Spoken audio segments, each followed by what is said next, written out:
prince, who was once shunned after the killing of Jamal Khashoggi. But despite the voices you've heard here, on this visit, I found Saudis more hesitant than ever to speak freely. The kingdom has always been a country of contradictions.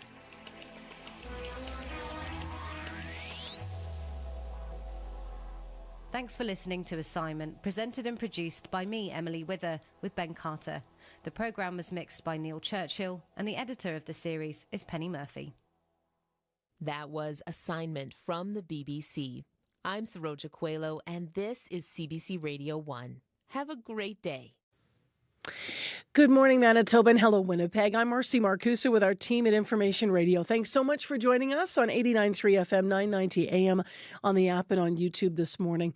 In downtown Winnipeg, mix of sun and cloud, a high of -3 today, will be mild again, but an extreme cold warning has been issued for part of the province. This is Lynn Lake, Leaf, Puck, Brochet, and Taduli Lake, so up north, very cold. Wind chill values of -45 or even lower are going to be occurring at moments throughout this week. So still, you're going to have another cold day today. But welcome to your Thursday morning show, and thank you for being with us. Let's say good morning to the team. Corey Funk is directing the program and covers the commute on the show. Good morning, Corey. Good morning to Abby Adiyemi in our control room behind the controls. Abby's our technical producer and covers weather on air. And then good morning to Kevin Nipatebo, who's also here. Hi, Kev. Kev is saying hello on YouTube. He's our YouTube producer. Well, normally we start with local news headlines, but today people are watching Washington, and Heather Wells is going to tell us why. Good morning. Good morning. Yes, we are following the latest after a crash in Washington last night. A search and rescue operation continues this morning along the Potomac River in Washington following a midair collision between a military helicopter and an American Airlines passenger plane. That crash happened as the plane was approaching Ronald Reagan National Airport. There are reports bodies are being recovered. We are still awaiting official confirmation, but we do know 64 people were on the passenger plane, and 3 we're hearing were in the helicopter. So we'll have the latest on that through the morning for you, and you can hear the latest coming up on World Report in just minutes from now. As well, Manitoba's government says it's going to take time to satisfy pent-up demand for new VLTs and gambling facilities. More than a year ago, the NDP said it would lift the pause on new gaming operations, but in a legislative committee yesterday, the opposition suggests that hasn't really happened. More Manitoba News coming up at 6:30. All right. Thank you, Heather. You're welcome. And in Washington, actually, just as it happens, is CBC Manitoba's Caroline Bargout, who's working in a national role. So we're going to hear her and her coverage in a moment of what's happened there. So 1 minute to 6. In addition, in the next hour of the show, the first hour of our show, how will Manitoba stand up to the U.S. threat of tariffs? We will hear more from Premier Wap Kinew, speaking of whom. He just wrapped up that virtual meeting with the federal government and the premiers talking about the Canada-U.S. relationship. So stay tuned. We'll have more coverage on that. But right now, to World Report. A on Q. I think I'm falling in love with someone else. What do you want to do? In her new film, Paying for It, Suk-Yin Lee opens up about love and intimacy. It's based on a comic book by her ex-partner Chester Brown about the time they opened up their relationship. Suk-Yin will tell you about going back to her younger days to make this film. Q with Tom Power. This morning at 10:30 in Newfoundland, and on CBC Listen, or wherever you get your podcasts. This is World Report. Good morning. I'm Marcia Young. Hundreds of first responders are searching the Potomac River after a mid-air crash near Washington, D.C. Last night, an American Airlines flight from Wichita, Kansas collided with a U.S. military Black Hawk helicopter. Both aircraft plunged into the water. Air traffic control has already released its audio recordings from that moment. Delta 32, sorry. I don't know if you caught earlier what happened, but there was a collision on the approach in the 33. We're going to be shutting down operations for the... 64 people were on board the plane, 3 in the helicopter. So far, there are no reports of any survivors. The CBC's Richard Madden is at the scene. And Richard, what is happening there right now? as it has been overnight. You can see and hear helicopters patrolling from above. You see bright lights of boats patrolling the freezing cold Potomac River looking for debris of the aircraft, debris of the Black Hawk helicopter, and of course those who have perished from this terrible tragedy. On the other side of the Potomac River, you see bright flashing red lights of police and emergency crews around the perimeter of Reagan National Airport. Inside the airport, of course, families who are anticipating to greet people arriving from that flight are now in a separate room hoping to get answers as to what caused this deadly collision. There are reports that one of the black boxes have been found that could provide more clues into the final moments before this collision happened. But ultimately, this is an absolute tragedy that struck this city overnight, and about 300 search and rescue teams are here. And the concern now is that it'll switch from search and rescue to search and recovery. Thank you, Richard. Thank you. The CBC's Richard Madden at the crash scene in Washington. U.S. President Donald Trump is asking how a crash of this severity could have happened. He posted on his personal social media site just after 1 a.m. and he raised questions about what caused the collision. My World Report co-host John Northcott has been digging into that question. And John, what have you learned? Marcia, with hundreds of police, fire, and Coast Guard personnel on the water and in the air in the area around the Potomac River, we are in the very early stages of what will be a very complex investigation into the cause of the crash. But a few things we do know at this point. A civilian airliner, American Airlines Bombardier CRJ700 with 64 passengers and crew, was making its final approach. It was asked to switch from its original target, runway 1, to runway 33. Military Black Hawk with 3 soldiers on board was flying up the Potomac, likely at a height of some 200 feet, on a training flight, a frequent path for military aircraft along the river. With the American Airlines flight altering its path, the military aircraft was asked to go behind the civilian airliner. Clearly, it didn't. And somewhere in the tragic chain of events, the prime directive for pilots in these situations, called See and Avoid, failed. Here's Jeff Huddleston, a former military pilot appearing on the Washington, D.C. NBC affiliate. Even visually, very, very difficult. You're watching so many different things, thinking about so many different things, trying to line up for that runway. If the helicopter's not staying out of the way, which it's responsible for doing, this can very easily happen. While Reagan Airport is nowhere near the busiest airport in the U.S., far from it, it is one of the most complex airspaces. With its position just across the river from the U.S. Capitol and the White House, its proximity to the larger Dulles Airport, and the fact that there is so much military and other national security activity in the area, it means it's a challenging environment for anyone in the air. Marcia? Thank you, John. You're welcome. John Northcott with me in Toronto. Israelis are celebrating in what has become known as Hostage Square, a central square in Tel Aviv. They're marking another round of hostage releases.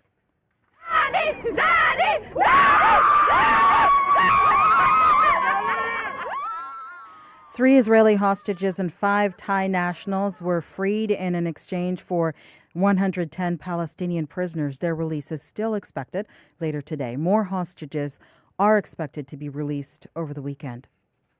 Canada's Foreign Affairs Minister is meeting with Republicans in Washington. Melanie Joly is trying to persuade them that Donald Trump's tariff threat is a bad idea.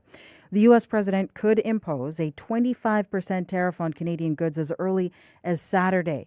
Katie Simpson has more from Washington. I'm cautiously optimistic. Foreign Affairs Minister Melanie Joly says there is plenty of work still to be done to try to convince Donald Trump to change his mind about tariffs. She met with U.S. Secretary of State Marco Rubio and left that meeting without any certainty about whether Trump's mind is made up for sure. Well, I must say, Katie, that this is just the reality of dealing with the Trump administration. Trump has threatened to impose 25% tariffs on Canada and Mexico as early as Saturday, unless improvements are made to border security. His administration is also mulling broader tariffs later this spring as it looks to reshape the trade relationship. To fight the immediate threat, Joly and others have been highlighting Canada's billion-dollar border security proposal. We are now not only, talking about our plan, but we're talking about the impacts of the outcomes of our plan. Sources also tell CBC News Canada produced a video highlighting arrests and border enforcement operations, hoping Trump gets his eyes on it and that it resonates. Katie Simpson, CBC News, Washington. Canadian farmers say they already work on narrow margins and that a potential trade war with their biggest importer, the United States, could be devastating. Karen Pauls has more on that. We have piglets born every day. John Nickel employs more than 20 people to look after 6,000 sows on 2 southern Manitoba farms. We export to the U.S. every week. Nickel doesn't want to think about what could happen if President Donald Trump imposes steep tariffs and his American customers can't afford to buy from him anymore. We would have to cut back our production or, worst case scenario, shut down the farm. Not far away, Colin Penner is getting ready for seeding. Wheat, canola, oats, and soybean, all sold into the U.S. At the same time, he's facing higher costs on things like farm equipment. To have to worry about geopolitics is another hat I don't really want to wear. Penner has been preparing ever since Trump was elected president. Yeah, we've got the seed ordered, the fertilizer.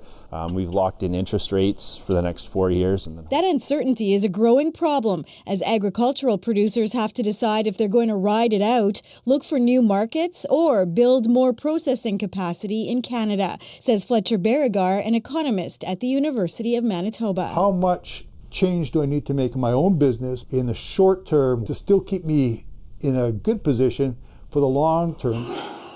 More than 2 million Canadians work in agriculture, 1 in 9 jobs. So John Nickel says the future of all farms is something everyone should be concerned about. We're making your food every day, so don't forget about us. Karen Pauls, CBC News, near Low Farm, Manitoba. A Hamilton man says he would be dead if it wasn't for the teen who rescued him from a burning tent. Sean Goodwin had been living at a park encampment for 2 years when a fire broke out earlier this month. It was 17-year-old Zeke Fox who happened to be driving by, saw the smoke, and rushed over to help. CBC's Samantha Beatty has more on their unlikely friendship. Basically went up in a massive fireball right in front of me. Zeke Fox recounts the night earlier this month when he saw a tent engulfed in flames in a waterfront park in Hamilton's North End. He ran over to help the person trapped inside, Sean Goodwin. He screamed, "Help me," 3 times, and that's when I knew that I had to help him. I managed to drag him out and roll him in the snow, and at that point, I turned around and the tent was already almost gone. Both were taken to hospital where Goodwin is still recovering, the 53-year-old's badly burnt arm in white bandages. Hamilton Fire Chief Dave Cunliffe. Zeke's actions certainly saved this individual, a person that he didn't even know, and that's just truly amazing. Goodwin says he's grateful for Fox's quick thinking. I'd be dead. I'd be kaput. And friendship they've formed since. I think I'm going to have like a little brother figure in my life. Me and you have like the same thing. All the fishing, camping, I love that. Yep, for sure. Goodwin's been homeless on and off for years and hopes that will change soon. Something that I can lock my door and walk away and feel secure. That's all I want. 17-year-old Fox says he'll be there to help in any way he can. Samantha Beatty, CBC News, Hamilton.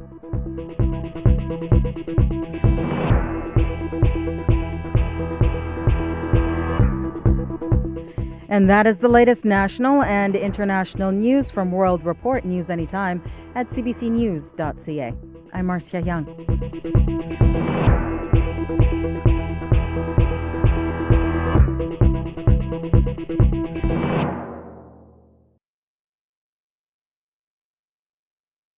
Live from downtown Winnipeg, you're with Information Radio. I'm Marcy Marcusa with our team here at the show. This is CBC 89.3 FM, 990 AM on the app and YouTube. Thanks for joining us on Thursday morning.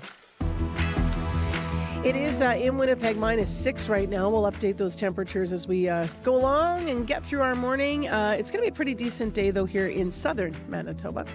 This hour on the program, how will Manitoba stand up to the U.S. threat of tariffs? We will hear from Premier Wab Kinew, who just wrapped up his virtual meeting this week with the federal government and the premiers to discuss the relationship with the U.S. In addition, what is DeepSeek and why did it shake up the AI world and the stock market this week?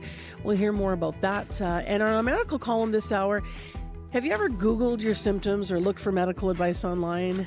Guilty! That's me, talking about me. A lot of us do that, but according to a new survey from the Canadian Medical Association and Abacus Data, there's a lot to be gleaned from that. So we'll find out about that through the eyes of our medical columnist, Dr. Raj Bhardwaj. So that's coming up just before 7 o'clock. Right now, let's get to Heather Wells, who is in our news center here. Good morning. Good morning. Well, you talk about tariffs. Manitoba's farmers are bracing for what might happen if President Trump makes good on his threat to slap tariffs on Canadian goods. 60% of all ag exports head south to the U.S. Southern Manitoba producer John Nickel worries. He says Canada and Manitoba are big exporters of pigs, and Nickel says Canada is too small to consume all the meat it produces. We'll hear from him coming up. And if you ever ride the bus in Winnipeg, get ready for some big changes. City Councillor Janice Luke says virtually every bus stop will change as the city replaces most of its transit routes this summer. We'll hear what it has in mind coming up in our next local news at 6:30. All right. Thank you, Heather. You're welcome. And now with a look at the weather, here's Abby. Yeah, in the southern part of the province, we're still continuing that mild conditions we are having. You will notice it as you step out this morning. In contrast, though, up north, it is really cold. I mean, bitterly cold in the north with that extreme cold warning in effect for most of the areas in the northern part of the province. Thompson currently at minus 32 and the wind chill feels like minus 43 this morning. However, in Winnipeg, it is mild out, minus 6, mist in the air. You will notice it in some areas as you commute this morning, but don't worry, that fog will clear as we get into the day. Then we see a mix of sun and clouds, some light winds, and temperatures will be reaching minus 3 today. All right, thanks, Abby. Thank you. Let's go now from Abby Adiemi to Corey Funk, who's got our commute details. Yeah, right now, visibility is going to be the biggest issue for folks out on the highways this morning, particularly around Winnipeg, including the perimeter, but then highways jolting out from there into the Interlake, White Shell, down through right to the border, as well as western Manitoba, including around Brandon. So if you're in southern Manitoba this morning, just be careful if you are hitting the highways. Might run into some visibility issues. Have any other updates on that or anything else you're seeing out there on the roads, highways, bike lanes, sidewalks? Give me a call. That number 204-788-3093.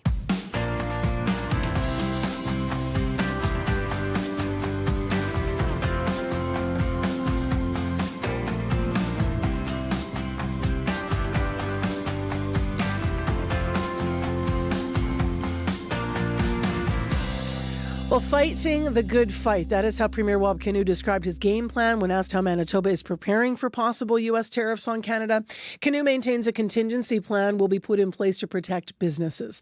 And he noted that tax deferrals may be an option. But he says the goal right now is to prevent tariffs from happening in the first place. The Premier wrapped up the virtual meeting, as we've been mentioning, with Prime Minister Justin Trudeau and premiers across the country this week. And he spoke to reporters, Wab Kinew, yesterday afternoon.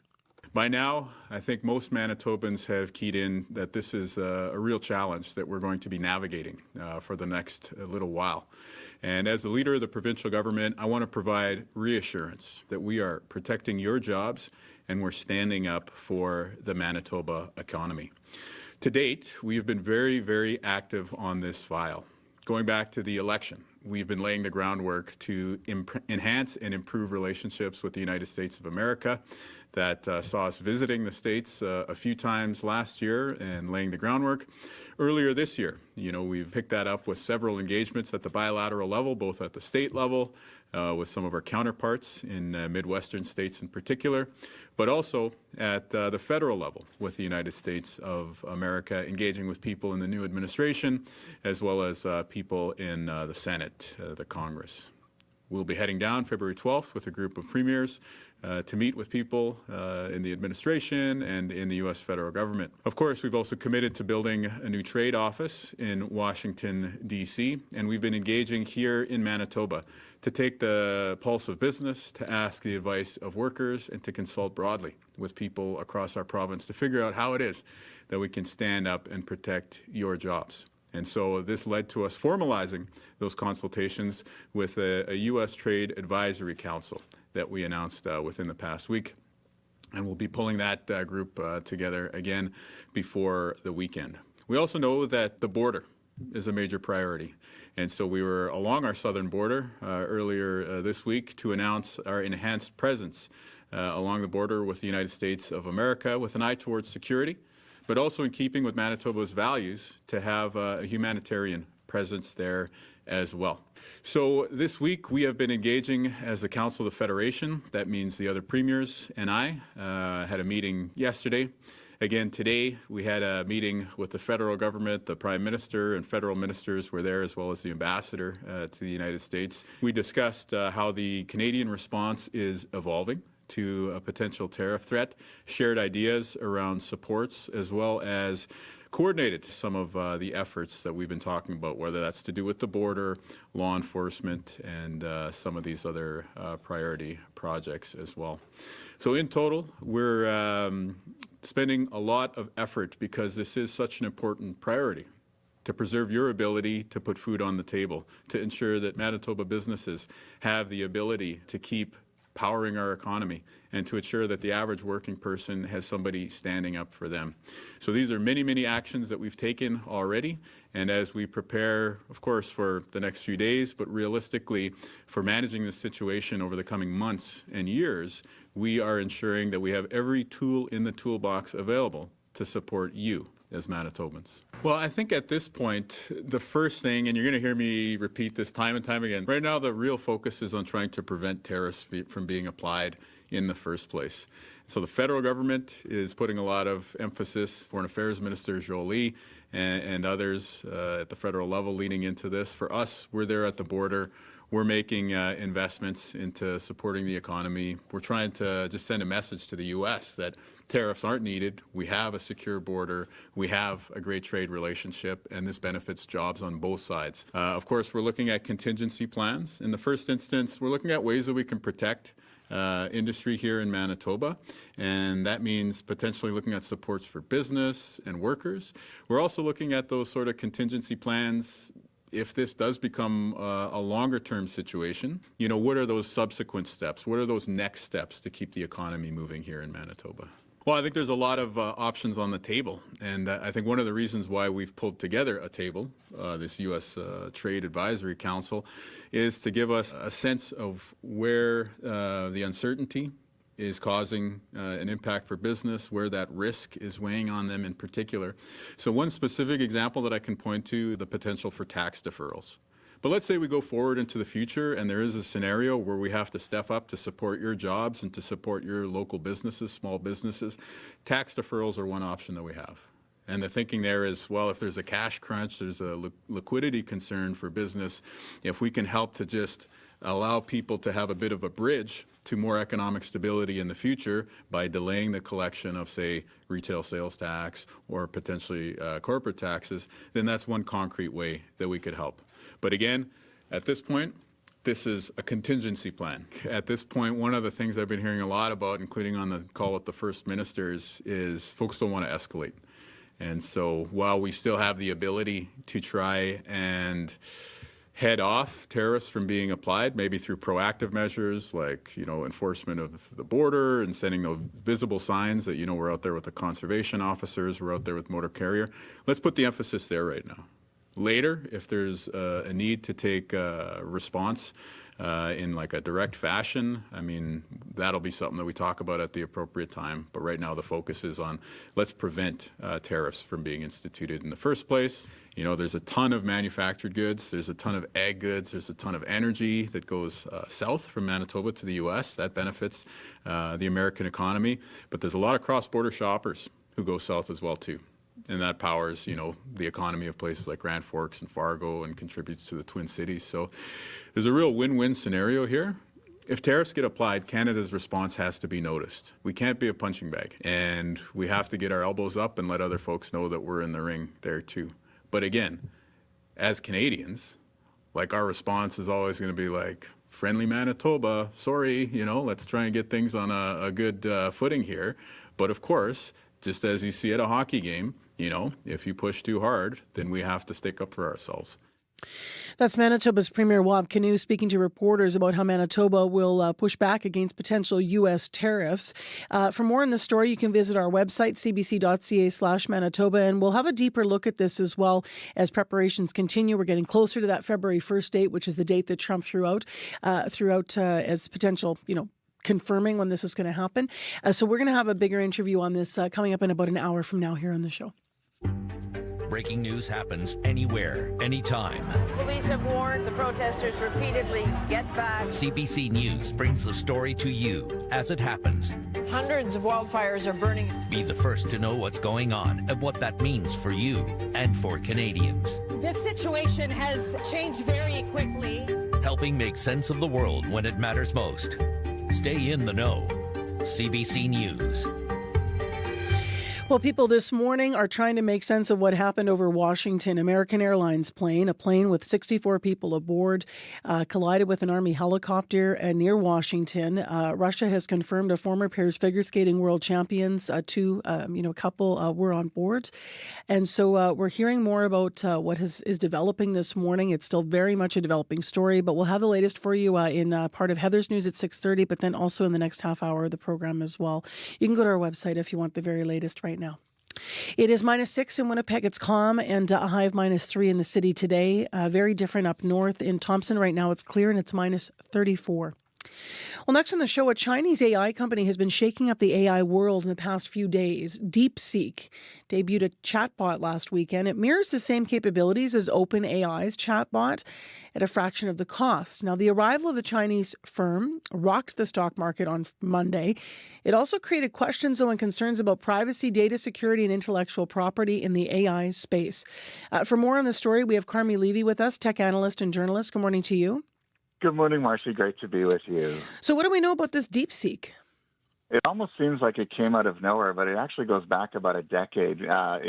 Chinese citizen by the name of Liang Wenfeng. He's a hedge fund manager, and he, as you know, hedge fund managers they live and die on their quantitative models, essentially sophisticated software that uses artificial intelligence, machine learning to, really understand when to buy, when to sell, get insight into behaviors of companies. And so he'd been using AI and machine learning extensively to scale up his models, make them better. And then he decided a couple of years ago, after years of Chinese restrictions on the technology that Chinese business people could buy, they couldn't get access to chips because the West had embargoed them, and so he decided to start an AI company. He said, I don't want to do this hedge fund thing anymore. Let's just do AI. And so he built a model for less than $6 million, a fraction of the cost of what an American model would cost, and called R1. And it has been absolutely kind of freaking people out because it replicates what those American models do, but at a fraction of the price, on hardware that is significantly older than what the Americans are using, seemingly obsolete chips, which really upends a lot of the assumptions that we had made about AI, that you have to have high-powered hardware, that it takes billions of dollars of investment. No, in fact, he just did it on the cheap, and he created a model that costs 1/10 as much to run as an equivalent American model, and by benchmark testing that we've seen thus far, actually does a better job. It's interesting because I saw this was at CNN. This was on CNN, but I was watching this a couple of days ago, and they were testing it against questions. And they asked it a question about the Chinese leader and said, "Has he ever made a mistake?" And then the chatbot said back, "I cannot answer this question."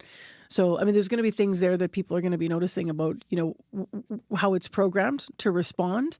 But since Canada doesn't have, many safeguards in place for AI use, I wonder, Carmi, what it means for people that are using apps for, like DeepSeek and what they should understand. It means that they should be going into it with their eyes open. And you can download the app from the Apple or Google App Store right now, but I would caution you to sort of pause and think about what you're doing before you do so, because we've talked previously about TikTok and concerns around that because of its Chinese ownership and that it's collecting data. Well, that's just an app that we use to watch videos. This is an app that is an AI model, and so the footprint of data that's collected, where it goes and how it's being used, much larger.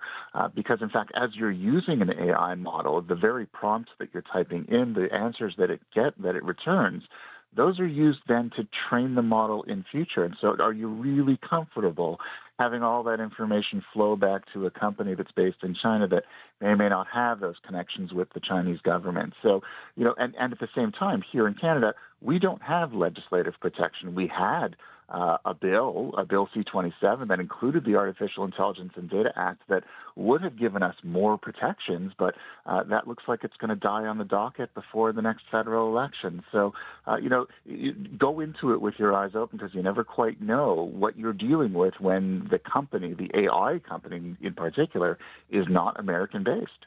It's interesting because you were talking about how this sort of, caused a stir, especially because it's been around for a long time and the guy did it, as you put, on the cheap and created this, and yet it's, finding this success, and, everyone thought it, needed all this infrastructure. But what about the long game? Do you think that DeepSeek's rise could actually challenge U.S. tech companies in the long run?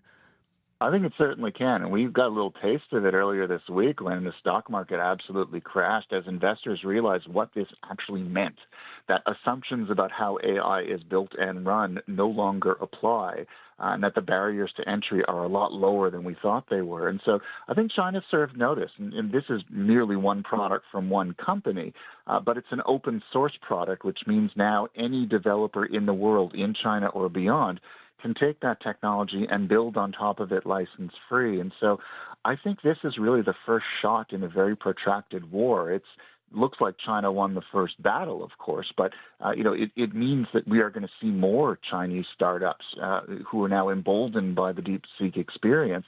They'll want to try their shot. And now they have direct access to technology that no longer requires American chips that they can't get their hands on anyway. It allows them to do it using technology that's readily available in China. And it means that their ecosystem is going to grow a lot faster than it would have just a few months ago. All right, Carmi, thank you very much. Appreciate it. Great being with you, Marcy. Thank you. That's Carmi Levy, who is a technology analyst and journalist. We carry a world of information in our pockets because we want to know. Breaking news that shapes our world. Staying on top of stories around the globe. And connected close to home. It's news you can trust. Delivered when you want and where you want. On Canada's News app. Now with CBC Radio 1. Local and live. Download the CBC News app for free. Be an Iron Man and curl. No, not your hair. This is curling on the frozen ice of the Assiniboine River. Ironman Outdoor Curling Bonspiel is back February 7th to 9th. Form a team, embrace the winter with one hand, a rock with the other, and join the Ironman Outdoor Curling Bonspiel, sponsored by CBC. Visit cbc.ca/Manitoba/community for more.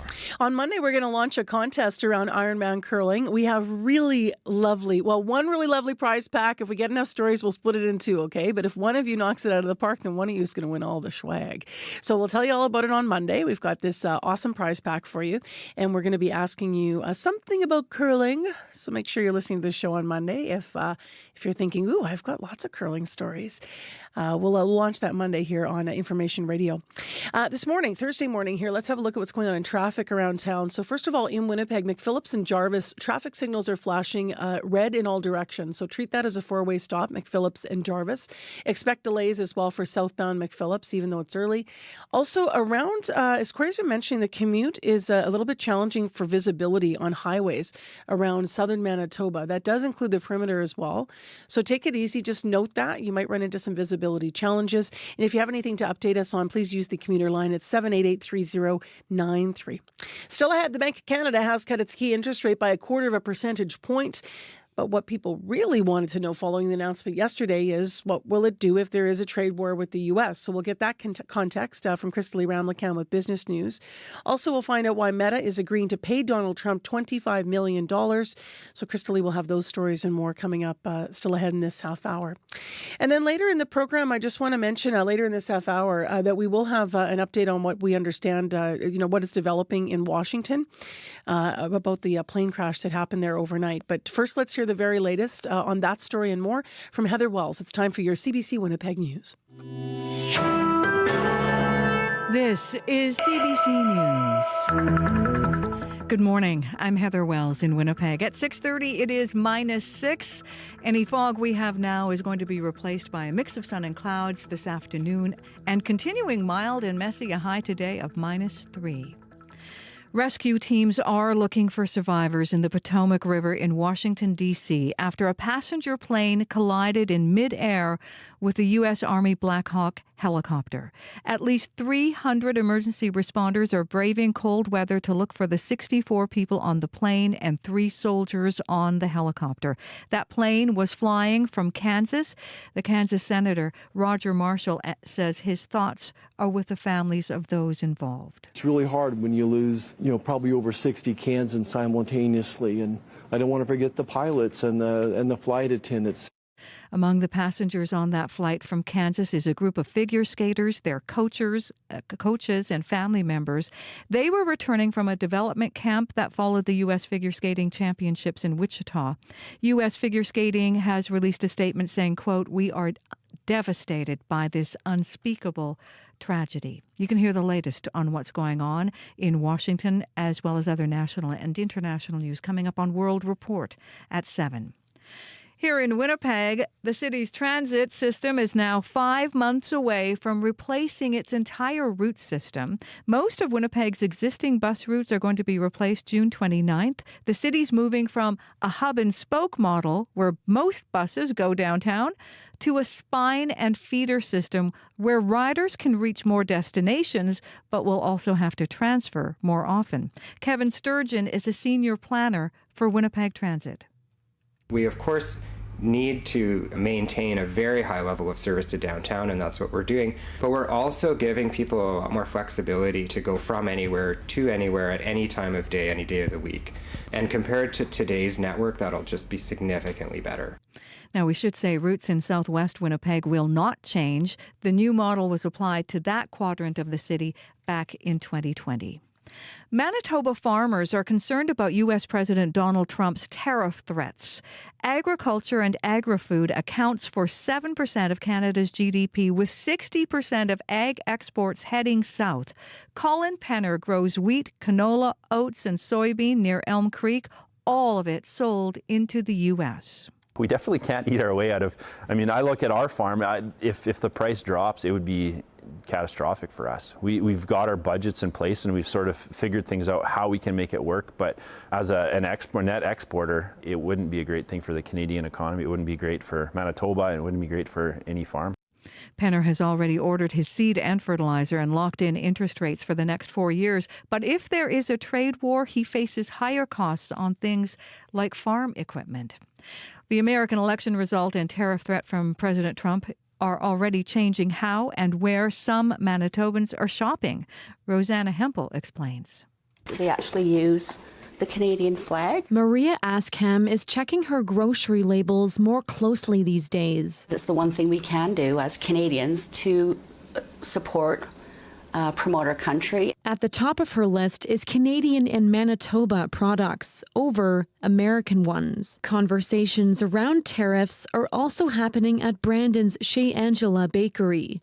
Manager James Chambers says buying local flour, meat, and vegetables was already a priority. He says it's a bit more expensive and more work, but doable. Check in with your local stores, those mom and pop shops that are owned locally. They've often already made an effort to find those relationships and are willing to help make those connections with you. Although many economists say buying Canadian is more complicated than it looks, Askham says the extra effort is worth it to support Canadian culture and the economy. Rosanna Hempel, CBC News, Brandon. Manitoba's opposition questions the provincial government's commitment to expanding the gaming industry. More than a year ago, the NDP said it would lift the pause on new gambling operations, but the province has provided no updates since then on new facility licenses or VLT machines. Conrad North is the progressive conservative critic for liquor and lotteries. In a legislative committee yesterday, North suggests the suspension hasn't really been lifted. Essentially what you're saying is that you've upheld the pause for the last year, outside of possibly refreshing some of the technology around the digital games. The The pause on new gaming licenses and VLT machines was brought in by the previous PC government in 2018. And the Winnipeg School Division has tweaked its policy on fundraising. Superintendent Matt Henderson says the board is concerned all schools are funded equitably. He says families at some schools don't have capacity to raise money for extras. We wanted to make sure that parent councils didn't have to go through the onerous task of fundraising for upwards to $200,000 for a new play structure, when that should be coming out of public coffers, be it Winnipeg School Division's budget and provincial funding that supports that budget. Henderson says fundraising is not banned, but there will be no more door-to-door canvassing. You can find more Manitoba news updated throughout the day at cbc.ca/Manitoba. All right. Thank you, Heather Wells. Well, let's, before weather and traffic and into business news here, let's take you live to Washington because this is the first live update. It's going on right now. This is D.C. officials giving an update on rescue efforts after that plane collided with a military helicopter over the Potomac River. Happened last night around 9 o'clock Eastern. A helicopter colliding with the jet as it approached Ronald Reagan National Airport.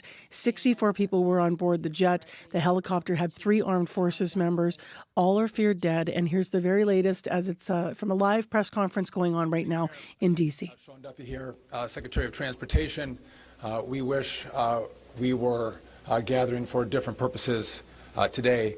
I just want to let you know that the Department of Transportation, the FAA, along with the White House, President Trump, local, state, and federal partners, all working together on this incident in unison. I couldn't be prouder of this team that's been assembled, working tirelessly. Mayor, I want to thank you specifically for your work. A few details I'd like to give all of you, and some of you reported this, but last night, if you live in the D.C. area, you would know that this was a clear night last night. The helicopter was in a standard pattern. If you live in the D.C. area, you'll see helicopters up and down the river.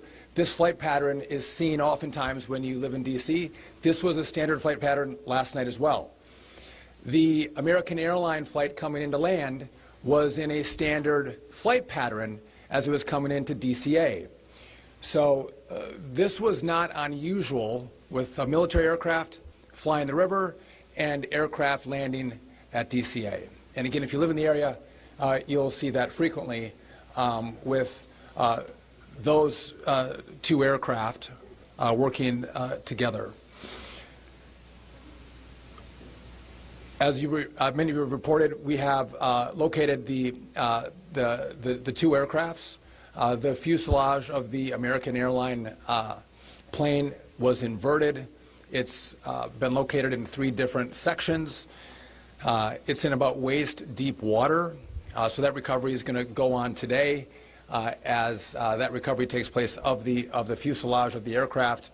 NTSB is going to start to analyze that aircraft, partner with the FAA with all of the information we have to get the best results possible for the American people. I would just say that safety is our expectation.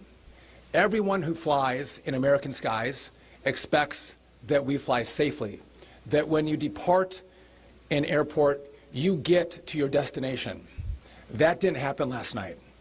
And I know that President Trump, his administration, the FAA, the DOT, we will not rest until we have answers for the families and for the flying public.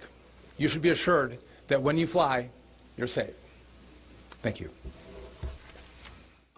That is Sean Duffy. That's live right now happening in Washington, D.C. Sean Duffy, the U.S. Transportation Secretary, giving a bit more detail, saying it was clear last night over Washington. So other officials right now are coming to the podium, Mike, and they're giving this live debrief that just began at 6:30 our time in Washington about the crash that happened over D.C. last night over the Potomac River. The rescue and recovery operation is ongoing. As we've been mentioning, 64 people were on board the jet. The helicopter carried 3 armed forces members. All are feared dead. Also, U.S. Figure Skating's released a statement saying they are devastated by this unspeakable tragedy. And that is because among the passengers on the flight from Kansas was a group of figure skaters, coaches, and family members. They were returning from a development camp that following the U.S. Figure Skating Championships in Wichita. So we're getting more detail as this is very much ongoing, and we'll have the latest as it develops. And of course, on World Report at 7. 22:07 right now. We got to return into what's happening here in our home in Winnipeg and across Manitoba. So let's get into our regional forecast, bit of weather, and then we'll turn to Crystal Lee, who's been waiting patiently to give us our business news. Abby, first to you, though. The day's going to be mild in the south. Yeah, mild in the south. Winnipeg currently -6. We're seeing misty conditions in some area. That should taper off as you get into the morning. Similar condition in the southern region, but Brandon is seeing freezing fog at -15, similar to the Gimli area. But up north, we have that bitter cold in Thompson. At this time, current temperatures at -34, the wind chill at -43. But right now, Winnipeg, we are at -6, heading to a high of -3. All right. Thank you, Abby. Thank you. And Corey, how's the traffic here in Manitoba? Yeah, let's start in the city here. At McPhillips and Jarvis, the lights have been flashing red this morning, so they may cause some issues, some backups, particularly on southbound McPhillips. Oh, actually, that just changed. They've been repaired, so no problem, no issues on McPhillips and Jarvis anymore. Those lights are repaired. Though, keep in mind the fog is going to be the biggest issue for folks this morning. Got a call from David. Highway 15 through Enola, he said, is very, very foggy right now, and it's probably the case on the perimeter and much of southern Manitoba around Winnipeg this morning. So be careful if you're hitting the highways. Also, in good commute news, got a call from Dan on a bike. He says he's having his dream commute this morning. He's taking the Red River Trail and the rapid transit and is just having a lovely commute overall. So that's nice to hear. Keep those calls coming. Let me know what you're seeing. 204-788-3093. All right. Thank you, Corey. Thank you. Next to Crystal Lee Ramlakan, who is here with our business news at 6:42. Good morning. Hey, good morning, Marcy.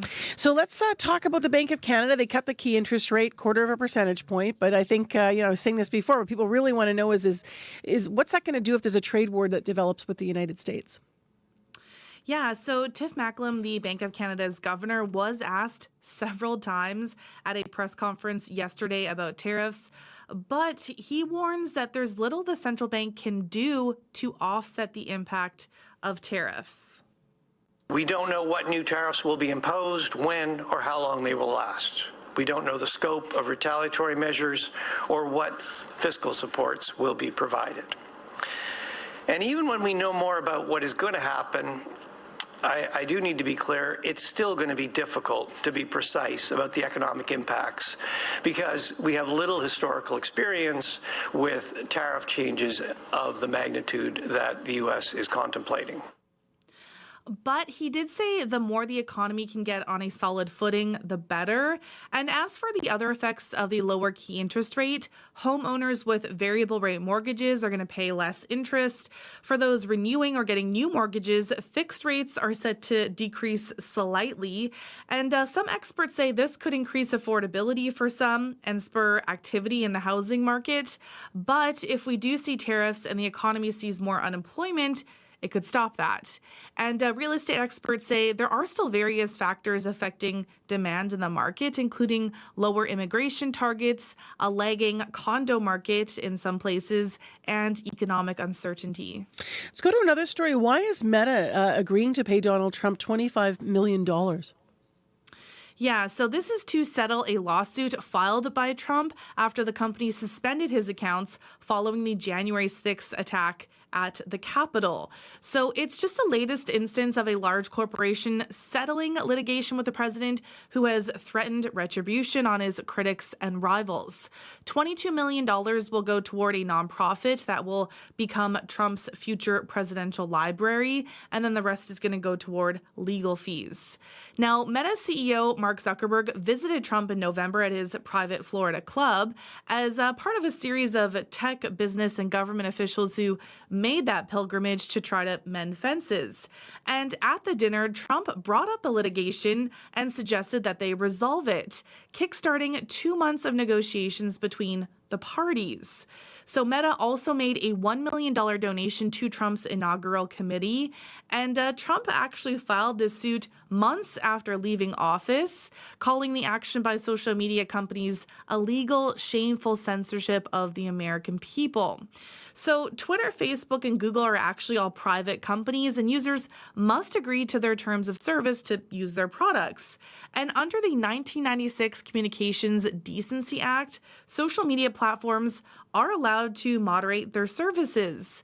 And the law generally exempts internet companies from liability for the material that users post. But Trump and other politicians say social media platforms have abused that protection and should lose their immunity or at least have it curtailed. How are the numbers looking this morning? What are the markets showing? So in Europe, markets are higher as investors await the European Central Bank's latest monetary policy decision. Germany, the UK, and France are all up. In Asia, some markets are climbing, while several Asia-Pacific markets are closed for the Lunar New Year holiday. Japan is up, Shanghai is down, Hong Kong is up. Oil is down 17 cents to $72.45 US per barrel. Gold is up $21.70 to $2,779.50 US per ounce. And the dollar is up 0.06 of a cent to 69.4 cents US. All right. Thank you, Crystalie. Okay, thanks, Marcy. With business news, that's Crystalie Ramlakan. And just because we started before business news by taking you to that live press conference in Washington, looking at the crash there that happened over the Potomac last night. Since we were talking here, the DC fire chief was out live and has now confirmed there were no survivors. It is now switched to a recovery operation, and we will have the latest still on World Report at 7.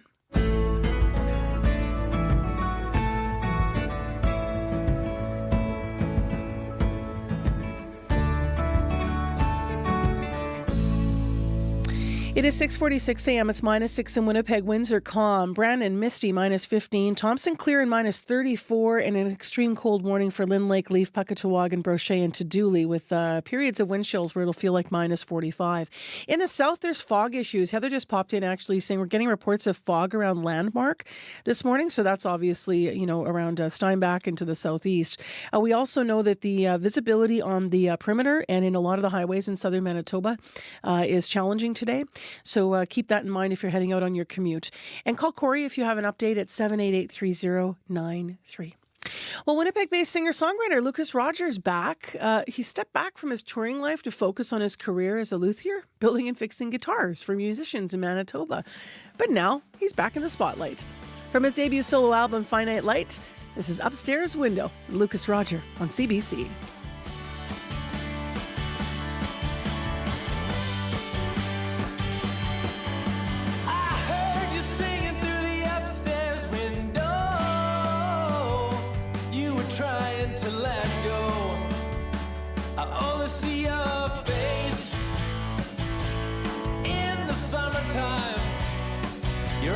Crossing a dotted line.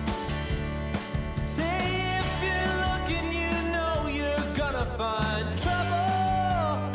Boys and girls are causing trouble with the circles around their eyes and seeing stars in the daytime. You never struck me to be that kind. I still don't know, what does it mean?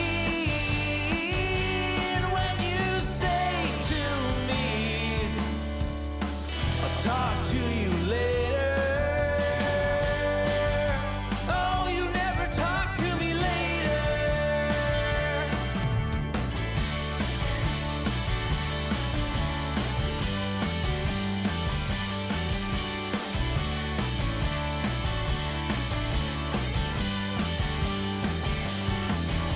Sometimes when I get scared, I stare at my hands, try to make a plan. I only know that one day they'll make me a man. Mean the world if you held them. Say all my problems don't seem scary now that I found out how. Lucas Rogers out of Winnipeg, Upstairs Window. This is off his album Finite Light. It's available now. It's his debut. It's 11 minutes to 7 o'clock on 89.3 FM, 990 AM on the app and YouTube. It's time for our medical column with Dr. Raj Bhardwaj. Today, he's talking about the Canadian Medical Association and Abacus Data releasing a survey this month connecting over 3,700 Canadian adults in both languages in November 2024. What they surveyed about, one of the results suggests that over 1/3 of Canadians have turned to the internet for medical advice, but increasingly people are running into medical misinformation. Here is our take on it. Good morning, Marcy. So this, as I mentioned, was a pretty big survey. What are some of the points that caught your eye? Yeah, so some details here. The survey said about 75% of people have looked for health information or health advice online. That didn't surprise me. I thought that might actually be higher. But of the people who looked for medical advice online, 40% of people tried it. And about 30% of people tried the online medical advice instead of advice that they got from their doctor or other medical professional. That surprised me because it seems that, advice from your doctor, personalized for you, your circumstances, would be more highly valued than generic advice that you find online. The other thing that from this survey that kind of worries me is that about 37% of people reported that they had to use medical advice that they found online because they couldn't access a doctor or medical professional for help. And we know from other surveys that about 20% of us, somewhere between 5.5, 6.5 million Canadian adults don't have a regular healthcare provider. And so that's sort of, two big problems feeding into each other, right? Where you can't access information from your healthcare provider, and so you access it online, but then you're running into misinformation online. So that's worrisome sort of snowball effect. One good thing from the survey is that 80% of Canadians surveyed still trust doctors, pharmacists, nurses, even Health Canada to provide and share accurate information about health and the healthcare system. How does, what you've been saying line up with your actual experience as a frontline doctor? Oh, yeah. I mean, I see people who've Googled their symptoms all the time, but I know that only if they tell me or if I ask them. But some doctors, I think, get annoyed by that. I find it's natural. I think it's natural to seek information from anywhere, from online. I mean, I do it before I try to fix my car or my bike, or if something goes wrong with my house or something. I'm going to look it up online before calling somebody in.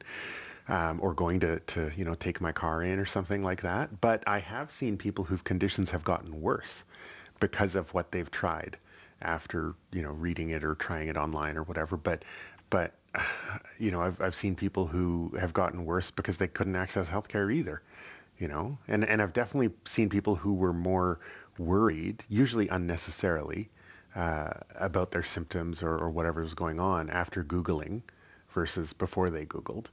But I think that there's that curiosity on the one part, where you want to take care of yourself, and your time is valuable. And so if you can take care of this without seeing a doctor or whatever, that's, that would be nice. But the lack of healthcare access, the lack of overall health literacy, I think, in the general population, plus the social media algorithms that reward creators for views and clicks rather than accuracy of the info, that's making all this a lot harder. Yeah, the term community fact-checking just causes me no end of stress. Yeah. I wonder, is health misinformation getting worse in your view?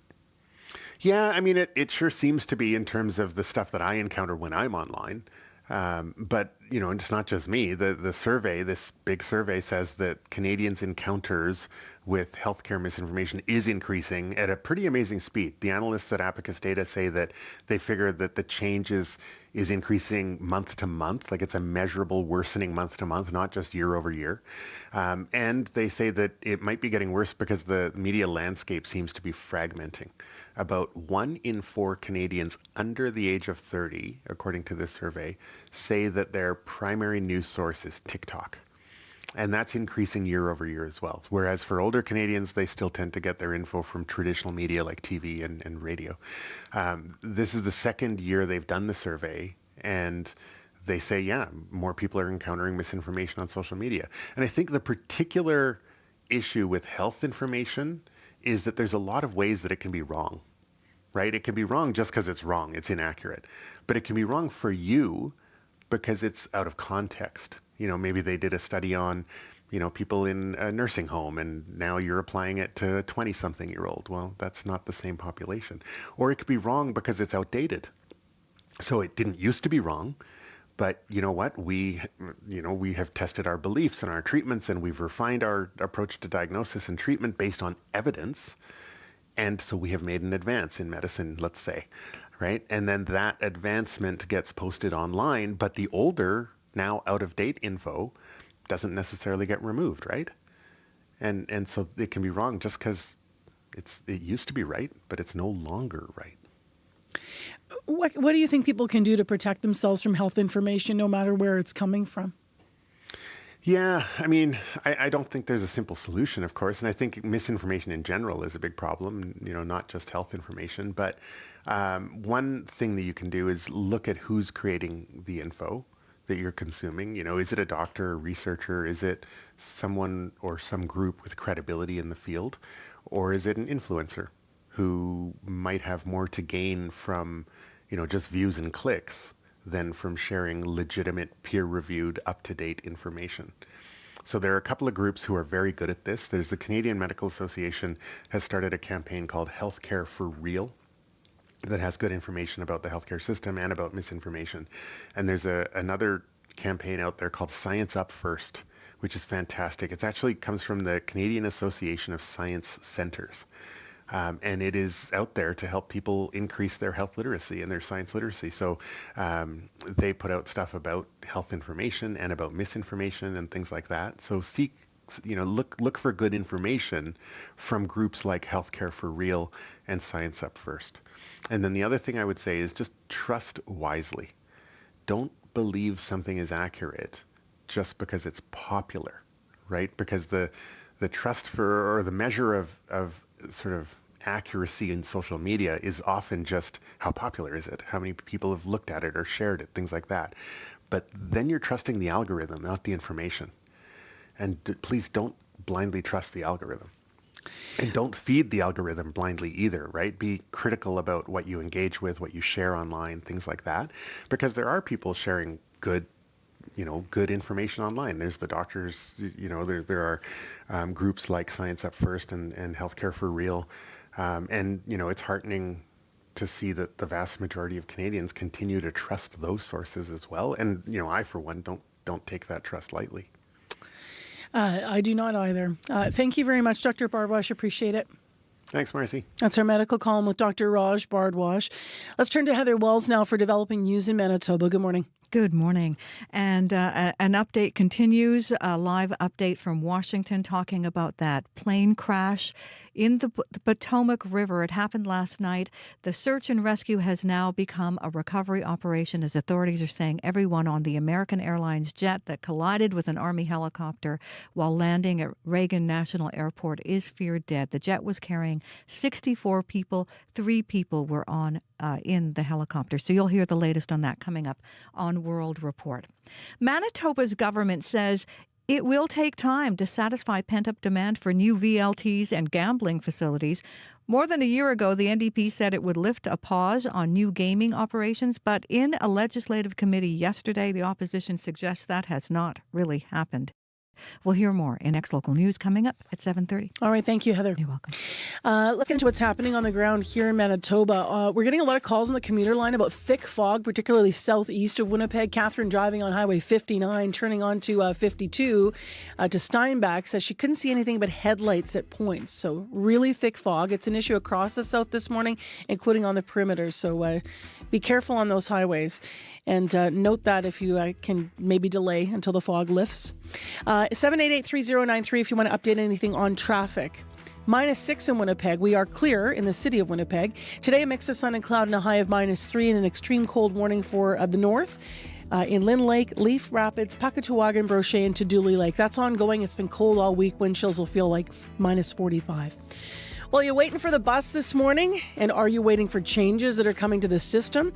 We're 5 months away from a complete overhaul of the City of Winnipeg's transit system. We're going to hear from Bartley Kivas about how the changes could affect your commute later this year in all the details that we have as of this point. So stay tuned. That's coming up at 10 to 8. And we'll hear about what it's like accessing and being covered specifically for healthcare in Manitoba if you're an international student. Stay tuned. Right now, the latest from Washington and other stories on World Report.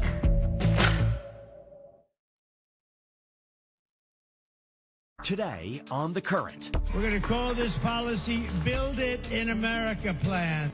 Canadians are worried about the possibility of huge tariffs on exports to the United States. Plenty of American economists think they're a bad idea too. We'll hear from one economist who is pushing Donald Trump to impose tariffs. Oren Cass coming up on The Current. The Current with Matt Galloway. This morning at 8:37, 9:07 in Newfoundland, and on the CBC Listen app. This is World Report. Good morning. I'm Marcia Young. The sun is coming up on the Potomac River, where a complicated search and rescue operation is happening right now. In the water, the debris of a Black Hawk helicopter and an American Airlines passenger jet. They collided midair last night near Reagan National Airport in Washington, D.C. Here's Mayor Muriel Bowser. I do want to thank the first responders who acted quickly last night, who ran towards danger, went into a very frigid river, and have worked throughout the night. 64 people were on board the passenger jet. The U.S. military helicopter was running a training mission with 3 people on board. John Donnelly is the chief of D.C. Fire and EMS. He says, at this point, everyone is presumed dead. Despite all those efforts, we are now at a point where we are switching from a rescue operation to a recovery operation. And we will continue to work to find all the bodies and collect them and reunite them with their loved ones. He says 27 bodies have been recovered from the plane. 1 has been recovered from the helicopter. U.S. President Donald Trump is asking how a crash of this severity could have happened. He posted on his personal social media site just after 1 a.m., and he raised questions about what caused this collision. My World Report co-host John Northcott has been digging into that question. And John, what have you learned? Marcia, with hundreds of police, fire, and Coast Guard personnel on the water and in the air in the area around the Potomac River, we are in the very early stages of what will be a very complex investigation into the cause of the crash. But a few things we do know at this point. A civilian airliner, American Airlines Bombardier CRJ700 with 64 passengers and crew, was making its final approach. It was asked to switch from its original target, runway 1, to runway 33. A military Black Hawk with 3 soldiers on board was flying up the Potomac, likely at a height of some 200 feet, on a training flight, a frequent path for military aircraft along the river. With the American Airlines flight altering its path, the military aircraft was asked to go behind the civilian airliner. Clearly, it didn't. And somewhere in the tragic chain of events, the prime directive for pilots in these situations, called See and Avoid, failed. Here's Jeff Huddleston, a former military pilot appearing on the Washington, D.C. NBC affiliate. Even visually, very, very difficult. You're watching so many different things, thinking about so many different things, trying to line up for that runway. If the helicopter's not staying out of the way, which it's responsible for doing, this can very easily happen. While Reagan Airport is nowhere near the busiest airport in the U.S., far from it, it is one of the most complex airspaces.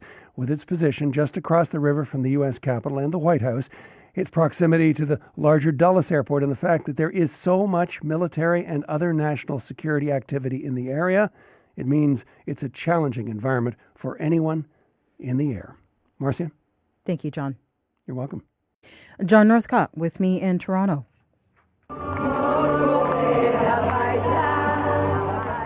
Singing in celebration in Tel Aviv's Hostage Square as 3 more Israeli hostages are handed over to the Red Cross in Gaza. 5 nationals from Thailand have also been set free.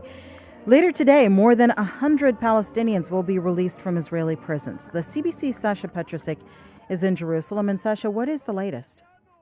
It was a very chaotic scene in Khan Yunis in the south of Gaza today as 2 more Israeli prisoners were released. These are civilians, one of them a female civilian, 29-year-old Arbel Yehud, the other one an 80-year-old man, Gadi Moses, both of them from a kibbutz near the border with Gaza. And along with them, 5 Thai nationals were released. They were field workers, also kidnapped. These are in addition to the one Israeli soldier who was released earlier today up in the north of Gaza.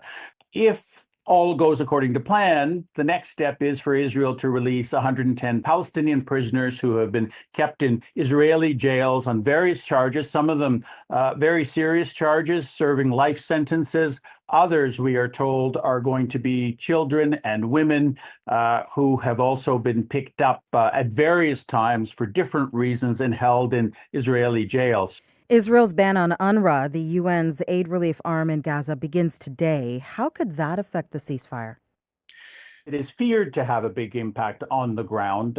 One of the big advantages of the ceasefire has been the amount of aid that's made its way into Gaza, and UNRWA is the main aid organization for Palestinian refugees in this whole area. So even though it is not handing out all of this aid, it's in charge of the logistics. So the fear is that it is going to have a big impact on getting more aid in. The head of UNRWA has said that the impact could be disastrous, that its operations will be crippled.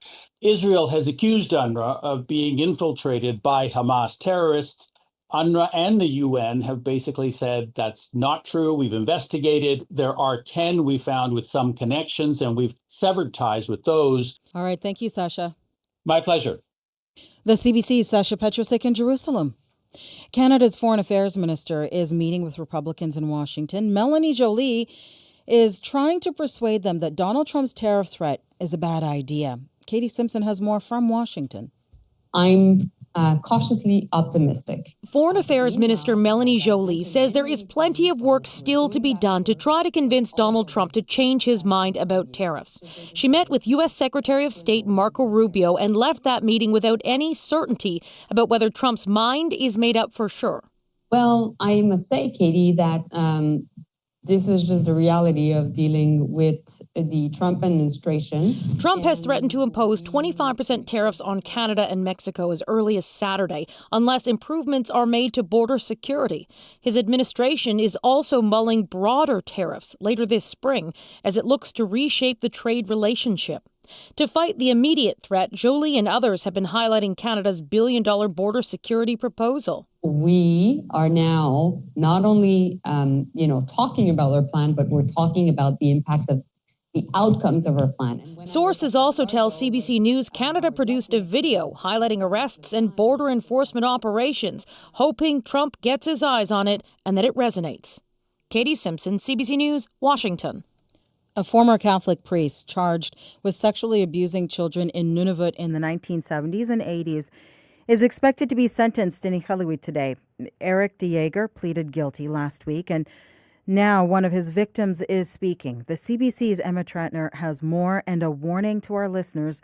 This story contains details of sexual abuse. Now, honest to goodness, that I can say that I am moving forward. That's Tammy, which is not her real name. Her identity is still protected under a publication ban. Former Catholic priest Eric DeJager pleaded guilty to sexually abusing her while he worked at a chapel in Edmonton when she was 6 years old. That abuse lasted 3 years. He was sentenced to 19 years in prison in 2015 for those charges, and 32 other counts of sexually abusing children, mostly in Nunavut. He was released on parole in 2022. Tammy says she watched DeJager's guilty plea on the new historical charges in Iqaluit last week with relief and anger. I'm very proud of these people. It's so hard to admit it. It defined me for a long time, and it's not who I am. She says she wants to help other victims speak out and pursue further action against the Catholic Church, like she did through a lawsuit. Her lawyer, Robert Talek, says for him, it's also not over. He helped Tammy sue the Catholic Church in a civil case, and he hopes other victims do the same. So there has to be accountability for this type of behavior from an institution. So really the civil courts are the only mechanism right now. DeJager is expected to be sentenced in Iqaluit this morning. Crown and defense lawyers have recommended he serve 6 years. Emma Tranter, CBC News, Yellowknife. And finally,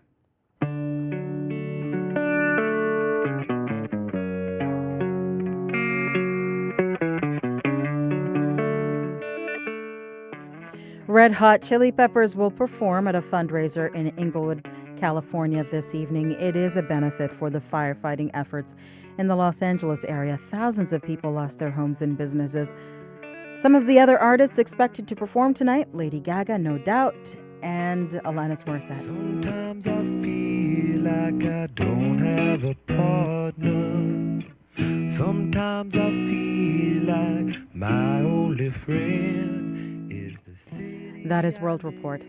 I'm Marcia Young. City of angels, lonely as I am. Good morning, Manitoba. I'm Marcy Marcusa. This is Information Radio. Thanks for joining our team here at the show on CBC. 89.3 FM, 990 AM on the app and YouTube. -6 in the city, clear sky. So let's dig into what's happening in our community. Change is coming for how you take the bus. You're going to want to stick around for that story. Winnipeg's been working on overhauling the transit system, and CBC's Bartley Kivas will join us to talk more about some of the changes that are coming and how your route might be affected. So stay tuned. That's just before 8.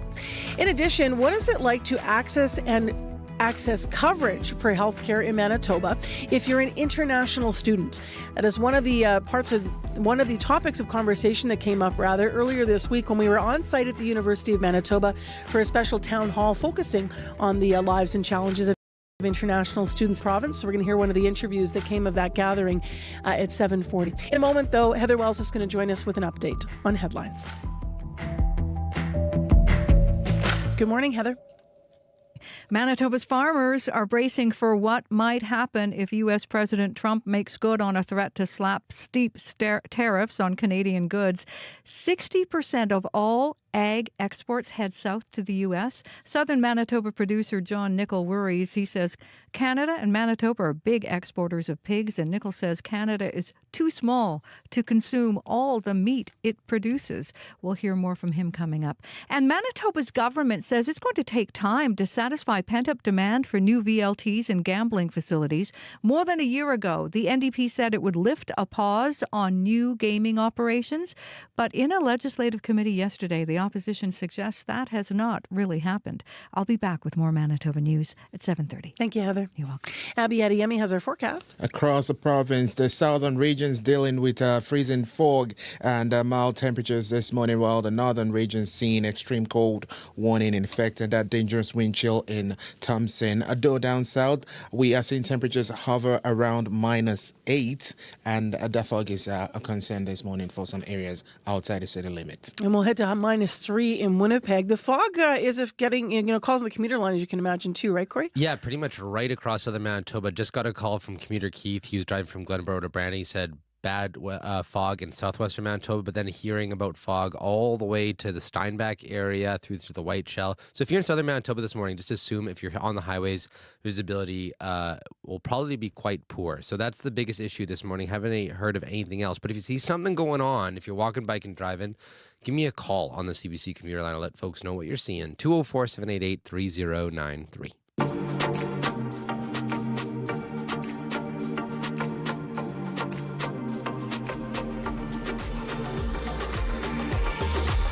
And -8 now, actually, in Winnipeg. We just dipped a few.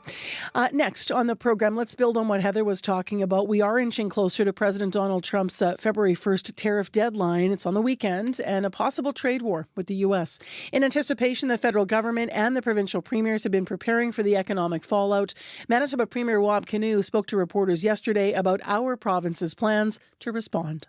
Of course, we're looking at contingency plans. In the first instance, we're looking at ways that we can protect industry here in Manitoba, and that means potentially looking at supports for business and workers.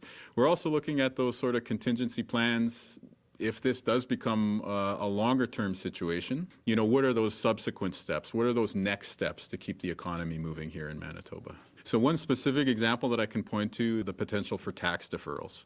But let's say we go forward into the future and there is a scenario where we have to step up to support your jobs and to support your local businesses, small businesses. Tax deferrals are one option that we have. Manitoba Premier Wab Kinew there speaking with reporters yesterday after that virtual meeting wrapped up with all the premiers and the Prime Minister. Now, the federal government is preparing a relief package, meantime, to help Canadians as well, but some of the measures could require parliamentary approval, and that is not possible while Parliament is prorogued. To talk about it this morning, Marco Vellotti is with us once again, Editor-in-Chief of iPolitics. Good morning. Hey, good morning. So what more can you tell us about this relief package and what it's going to cost as well? Yeah, so what we've been hearing is that this is supposed to be a pretty broad and, substantive package of supports for individuals and businesses that would be impacted by President Trump's plan to impose those 25% tariffs on Canadian imports. This will include some program changes, like waiving the one-week waiting period for EI benefits that don't require approval from Parliament. But there are also plans for new spending on new programs that to help people, who may have lost their jobs and impacted businesses that would require legislative approval. The cost is a bit unclear at this stage. But there's a sense that this could be a pandemic level response. And just as a way of comparison, when COVID first hit, the feds rolled out a support package to the tune of $82 billion. So we might be seeing something similar in terms of the price range. What's your sense of the impact it could have? I mean, how much it could actually help businesses and individuals who could be impacted by these tariffs? Yeah, I mean, these could be really crucial lifelines. Just in the way of context, more than 77% of Canadian exports go to the U.S. So driving up the cost of these goods will cost us business. Ontario Premier Doug Ford says U.S. tariffs would cost his province alone 500,000 jobs. So you can kind of extrapolate for the rest of the country. And if, of course, those tariffs come to pass, everything will be more expensive, and Canadian businesses will probably have to lay off people and curtail production. So the proposed supports appear to be similar to those rolled out during COVID, and that they would help Canadians pay bills, help businesses, meet payroll demands. So they could be really, really helpful in the event of these tariffs coming into place. What are you hearing from businesses in the opposition parties in reaction to this? I mean, the business community, unsurprisingly, has been pretty concerned with the impact of these tariffs. I don't think there will be much in the way of opposition. An assessment from the Canadian Chamber of Commerce, the tariffs could shrink Canada's GDP by 2.6% and cost Canadian households an average of $1,900 each year. So business community has been out early and often basically demanding the federal government take action to protect the Canadian industry in the face of these tariffs. So not surprising there, but in Parliament, totally different ballgame. All three major opposition parties have vowed to bring down the minority Liberal government at the next opportunity. But of course, doing so would delay a tariff relief package until after an election. So, we're kind of at a fork of the road here. The Conservatives and Bloc Québécois appear reluctant to vote with this government. And so does the NDP, but NDP leader Jagmeet Singh gave a bit of daylight when he recently said he's open to supporting a potential package. But that being said, he hasn't backed down from his threat to bring down the government. So it's a bit unclear how things are shaping up in the House at this moment. And what about how the government plans to pay for the relief package? I mean, one option available is simply using the funds from retaliatory tariffs to cover the cost. We do know that Ottawa is prepared to go out with some retaliation on January 20th if Trump used his first day in office to sign into law those tariffs. Of course, that didn't happen, but we do know that that is something that the government has in its back pocket and is really ready to deploy. How big and expensive, or how much money, we can recoup from these is unknown. We know former Finance Minister Chrystia Freeland, who is, of course, running for Liberal leadership, says if she wins, she's going to, and Trump goes forward with those tariffs, she'll hit back with $200 billion in tariffs against the U.S. So theoretically, that could be enough to cover the cost of this program, but we'll have to wait and see. Thanks for your time, Marco. Appreciate it. Of course. Thanks for having me. It's Marco Velotti, the editor-in-chief of iPolitics. And I'm just curious because I know in our story meetings, a lot of what we've been talking about is, at the level of, of every individual, how you're thinking around all of this. Are you looking at the labels of things that you use in your daily life in a different way, trying to determine, hang on a minute, where was my water bottle made, or what's going on with my shirt tag, or, you may know some of those things. Are you shopping differently, or have you been someone that has always supported buying Canadian and shopping local? Will this change your habits? I know we've been asking that, but if you are someone that really leans into this, we'd love to hear from you. 788-3205. Julius Caesar shocked fellow Romans with the way he dressed. The evil that men do lives after them. Charlie Chaplin's Little Tramp character never changed his look throughout 25 films. And then there's the Man in Black. Hello, I'm Johnny Cash. The power of personal style on Under the Influence with Terry O'Reilly. Tomorrow morning at 11:30, 3:30 p.m. in Newfoundland. And on demand on CBC Listen. Well, speaking of that vibe, let's hear an old tune with a new collaboration from a couple Canadian musical veterans.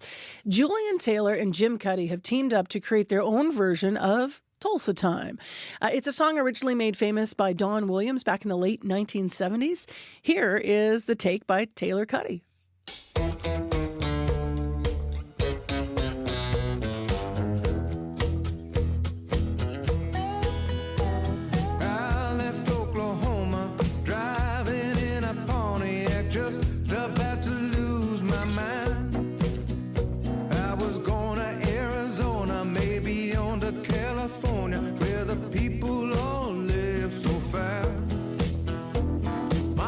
Said I was crazy, my mama called me lazy.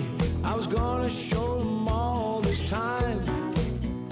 'Cause I ain't no foolin', I don't need no more schooling. I was born just to walk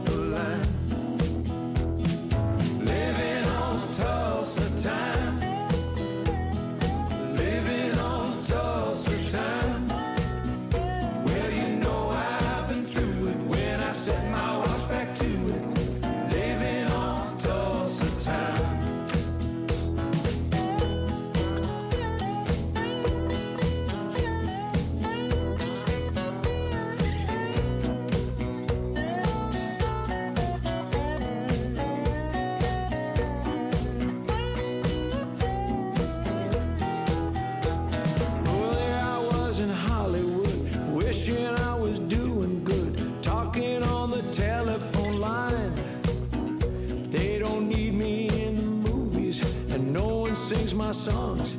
I guess I'm just a wasting time. Well, then I got to thinking, man, I'm really sinking. I really had a flash this time. I had no business leaving, and nobody would be grieving if I went back on to Tulsa time. Living on Tulsa time. Living on Tulsa time. Gonna set my watch back to it, 'cause you know that I've been through it. Living on Tulsa time. Living on Tulsa time. Living on Tulsa time. Gonna set my watch back to it, 'cause you know I've been through it. Living on Tulsa time.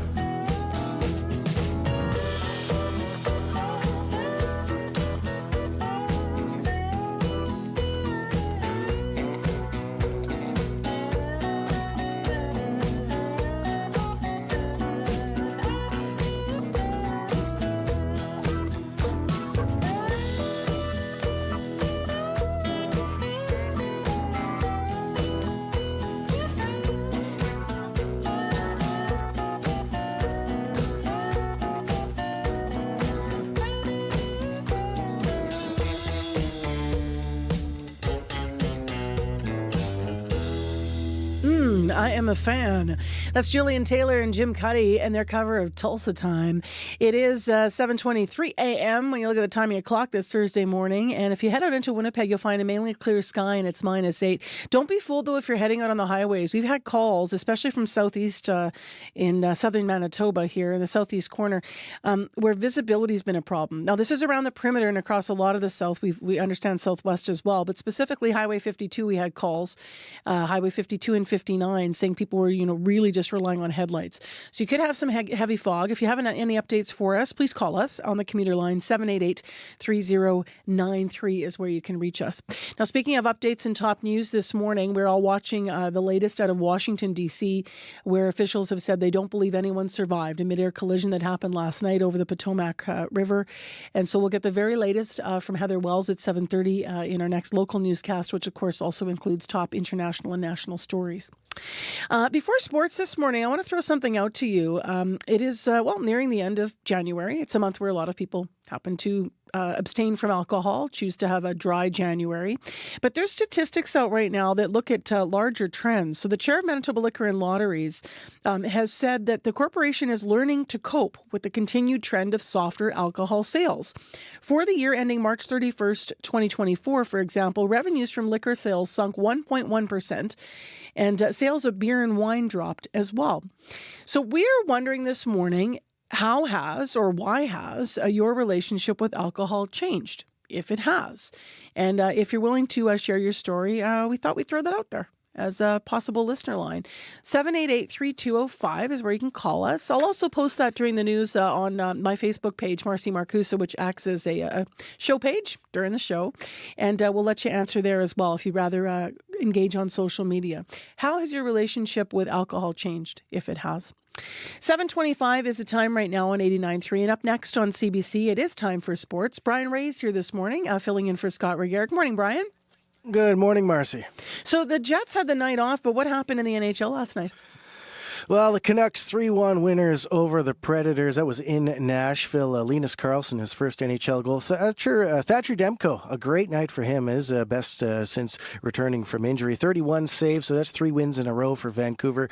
On the flip side, 3 losses in a row for the Leafs. They went down 3-1 to the Wild in Toronto. Leafs are in Edmonton on Saturday. Sidney Crosby, the overtime winner for the Penguins in Utah. The Jets will take their 4-game win streak into Boston tonight, and they're looking for more inspiration from Kyle Connor and Mark Scheifele. They're tied to the team lead, 29 goals apiece. Here's Scheifele. Oh, he's amazing. You see it every day in practice, the way he shoots the puck and the way he can get it off. He's a real treat to play with, and I'd like to have a lot more assists right now. I think I'd love for him to have more than me. I pride myself on more of my passing, and I think I have more goals than I do assists right now. So I got to set him up for a few more in the future. Yeah, pretty good. They're both second in the NHL. Leon Draisaitl, the only one in the NHL with more goals right now. He's on 35. So that's a 6 p.m. start for the Jets tonight against the Bruins. What happened last night in the PWHL? Yeah, one game. Montreal made it 3 wins in a row, a 4-1 win over Ottawa. Great night for Marie-Philippe Poulin. She picked up a hat trick for the Victoire, who are now clear at the top of the standings. 1 point above Minnesota, but Minnesota's they've played 15 games. Montreal. When Natalie Spooner will be back in the lineup, of course, she was the MVP last year, making her way back from a long-term knee injury. She's back in practice, but doesn't look like she'll suit up on this road trip. Another win for the Raptors. Yeah, unlikely. I don't mean to sound surprised, but Yeah, well, that's fair. It's been a pretty poor start to the season, but man, 5 wins in a row. They are rolling right now. They beat the Wizards 106-82. That was in Washington. A great start to the game for the Raps, 14 points. It took 5 unanswered points. It took 5 minutes for the Wizards to even get a single point in that one. Scotty Barnes leading the way, 24 points. Bruce Brown came off the bench and scored 10 himself, and he says the team is feeling pretty good. Feels amazing, right? We had some tough stretches this year, and now as we're getting healthy and getting everyone back, we're winning some games, so it feels good. We can't really worry about the losses in the past. We can't fix them, right? So just trying to keep piling up these wins. So the Raps now tied with the Knicks for the longest active win streak in the NBA. They're back at home against the Bulls tomorrow night. Some other action, Shai Gilgeous-Alexander, 52 points for Oklahoma Thunder, still lost against the Warriors. Meanwhile, if you were hoping to see Caitlin Clark versus Steph Curry in that 3-point contest during the NBA All-Star Weekend, looks like you're going to be disappointed. Caitlin evidently turning down the invitation. Some speculation she doesn't like the format of the competition, but others think that she's just holding on for the WNBA All-Star Game. In curling news this morning.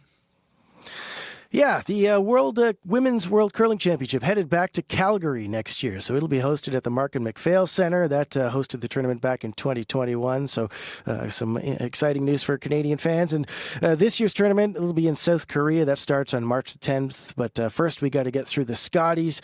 They start in a couple weeks from now in Thunder Bay. And the winner there will represent Canada at this year's Worlds. All right, Brian, thank you. All right, have a good one. Yeah, you too. That's Brian Ray filling in for Scott Reguera this morning with Morning Sports. You're listening to CBC, and here in Winnipeg, it's clear, it's calm, but not so much in the perimeter across southern Manitoba. We continue to just remind you there's heavy fog out there, especially to the southeast. We've been getting calls from around Landmark. So 788-3093 to update. Corey, coming up on the program. We're going to take you to the University of Manitoba. You might know that CBC Manitoba has been on site there for, nearly 2 weeks now for Communities in Focus. Just really setting up office hours to listen and lean into the stories of students there. And on Tuesday, we had a town hall discussion specifically focusing on international students. So learning about their journeys, their challenges and successes. And coming up, we're going to hear one of the interviews from that event. So that is an interview with an international student who says, despite paying for health insurance, getting that coverage and accessing healthcare is still full of a whole bunch of obstacles when you are not a domestic student. So that interview is coming up right after your CBC Winnipeg News. This is CBC News. Good morning. I'm Heather Wells in Winnipeg. At 7:30, it is -8. And this morning's fog is going to be replaced by a mix of sun and clouds and another mild one, a high today of -3. We begin in Washington, D.C. and the aftermath of last night's midair collision between a military helicopter and an American Airlines passenger plane.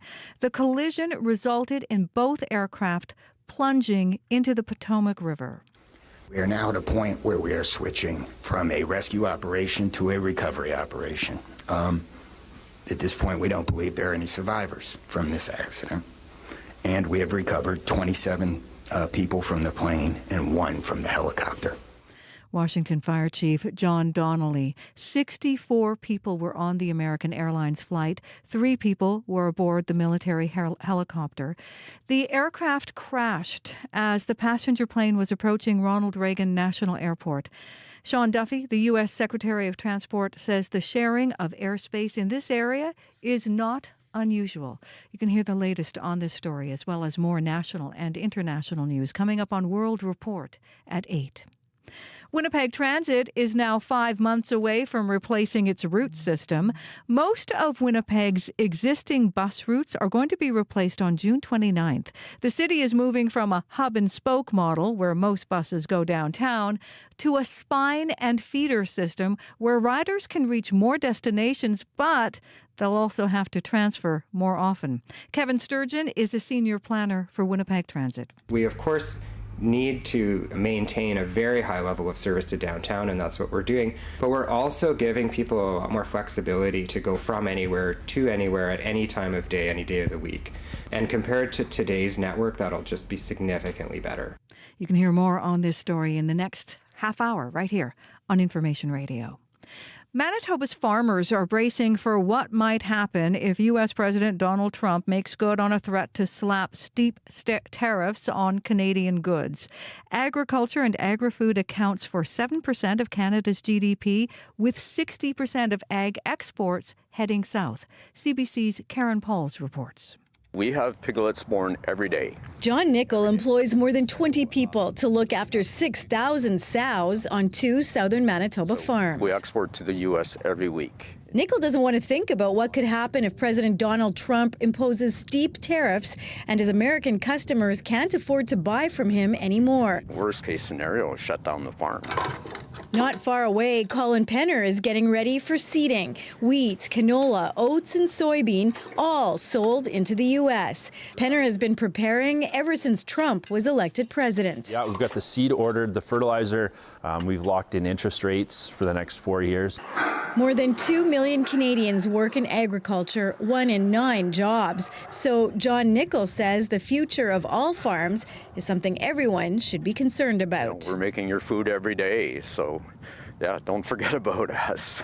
Karen Pauls, CBC News, near Low Farm, Manitoba. Well, that tariff threat is already changing how and where some Manitobans are shopping. Rosanna Hempel explains. They actually use the Canadian flag. Maria Askham is checking her grocery labels more closely these days. It's the one thing we can do as Canadians to support, promote our country. At the top of her list is Canadian and Manitoba products over American ones. Conversations around tariffs are also happening at Brandon's Chez Angela Bakery. Manager James Chambers says buying local flour, meat and vegetables. It would lift the pause on new gaming operations. But in a legislative committee yesterday, the opposition suggests that hasn't really happened. It says the province hasn't provided updates on any new licenses or VLTs being approved. Glenn Simard, Minister for Manitoba Liquor and Lottery, says the Crown Corporation needs to be thoughtful about expanding the industry. What the lifting the gaming pause effectively is a conversation with the stakeholders and environment, where it takes time to be able to develop whatever strategy may come out of those discussions. The pause on new gaming licenses and VLT machines has been in place since 2018. And the Winnipeg School Division wants to be sure parents and students are fundraising for the right reasons. The division tweaked its policy on fundraising last month. Superintendent Matt Henderson says the board's concerned all schools are funded equitably. He says families at some schools don't have capacity to raise money for extras. Henderson says no parent council should be paying for play structures or other school upgrades. Why we might fundraise, what is it targeted for, how do we ensure that we're not putting up barriers for families, and how are we ensuring that it's not targeted at something that should be paid for out of the public good. Henderson says fundraising isn't banned in the division, but there will be no more door-to-door canvassing. You can find more news updated throughout the day at cbc.ca/Manitoba. Heather Wells, I want to actually lean into something that happened yesterday at the end of the show. Yes. Do you remember when you were playing Earth, Wind and Fire at the end of your newscast? Yes. Yeah, we were playing it. So it was funny because after we were all grooving along to it, right? And then afterward, Vera-Lynn Kubanek came up to me and said, hey, as it happens, she was at a local, vinyl shop, but she was looking at the CDs that were in there. Yeah. And for $3, wrapped, she picked up a greatest hits of Earth, Wind and Fire CD. Come on. I know. So I thought that was a hot tip. For $3. Yeah. And then I was like, oh, it's a good thing I'm still not, I was also felt validated. I'm not the only person that still buys CDs. Yes. Because I bought CDs of the Bob Watts Trio, this jazz group I love. I couldn't find their Christmas compilation anywhere. Yes, I looked for a digital version. It didn't exist before people asked. But I had to look all over. Finally, I was on eBay and I found it. I was all excited. And my friends just laughed me out of the room when I told them I still bought CDs. So. I still save my CDs. I don't know where I'm going to listen to them, but I still have them. Oh, well, you can come over. I've got a big clunky machine on top of my fridge that I use. Why are you rolling your eyes at me right now, it Funk? Just seems unnecessary. But it's not. It's not. Where are you going to find Bob Watts Trio, Christmas and Christmas 2? Are they on the internet? Have you checked? I looked, man. Okay. Well, I looked. Okay. I know. One day there'll be collector's items. Thank you, Heather. Thank you. So to more serious things here, I just want to mention that we are watching what is coming out of D.C. Heather's had the latest in the newscast about the plane crash, but we'll keep an eye on that and we'll get the latest on if things develop while we're on the air here. We'll update you. A lot of people just obviously interested as that's just a developing story today. It is 22 minutes to 8 o'clock. Abby Adeyemi is here and has our forecast. We have a mix of conditions across the province today. We're looking at mild temperatures down south, and that's bitter cold we are experiencing in the northern parts of the province. Down south, we see freezing fog, and then up north, we're seeing extreme cold warning. So it's like a mix of temperatures for the province today. Winnipeg, -8 at this time. We should see a mix of sun and clouds. Light winds would come in and then a high of -3. For tonight, it stays cloudy with a small chance of flurries in the forecast, and temperatures will be dropping to around -18 with breezy conditions continuing. In the Red River and Pembina Valley region, similar to Winnipeg, with temperatures around -10 at this time. However, that freezing fog is thin in those region all the way down to the U.S. border. The fog should clear this morning, giving way to sunny skies, and for the region we should see highs around -4. Heading west to Brandon, -16 with foggy conditions. We should be seeing a sunny sky in that part of the province, followed by some cloud cover later in the day. The high will be around -3. In the Parkland region, Dauphin sitting at -10 at this time. Cloudy skies you're spotting at this time, but later in the day you would see a mix of sun and clouds. Some light breeze would come with that. High will be around -2. The Interlake region, Gimli at -9. Freezing fog also been reported in that part of the province. Today, once that foggy condition lifts, you should see a mix of sun and clouds. Light winds, high -4. For the Power and Flin Flon, mostly cloudy at this time. Temperatures around -22 degrees. A mix of sun and clouds in the forecast, and temperatures will fall to -23 this afternoon. Up north, Thompson sitting at -35 with clear skies. Expect a sunny day with light winds, high around -26, though the wind chill for folks in Thompson will feel like -43 this morning. So it's going to be a very cold morning for folks up there. Take care. Good morning to our friends in Churchill. Currently, you're seeing ice crystals with temperatures around -25. It will stay cloudy for most of the day. You do have light snow, very high chance of light snow in the forecast with some breezy conditions. Highs will be around -24, but the wind chill makes it feel like -39. And that snow will stay into the overnight period, so prepare for that. So in summary, down south, we're seeing fog. That should lift this morning. Then we'll see a mix of sun and clouds, and highs will be around -3 for the southern region. In terms of the commute, calls are rolling in almost as heavily as that fog that's covering much of southern Manitoba this morning. Got a call from Kim, Highway 210 from Landmark to Ile de Chêne. Bad fog there as well. Highway 16, Thomas says, also quite bad.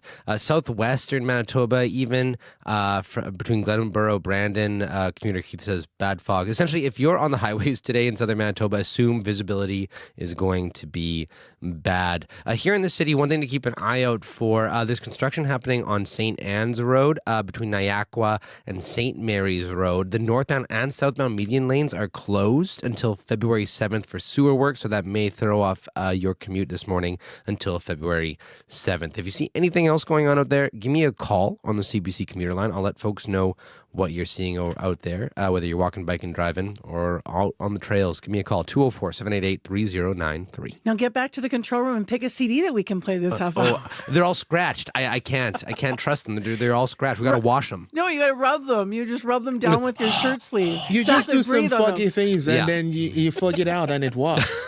I have this Michael Bublé CD that I still play as well at Christmas time, and like it actually skips, and my husband will walk in and be like, "What are you doing?" That's exactly what I'm thinking too. I know, can't help it. All right, 7:42 a.m. Let's get to current things here. One of them is exploring what the reality is for international students in Manitoba.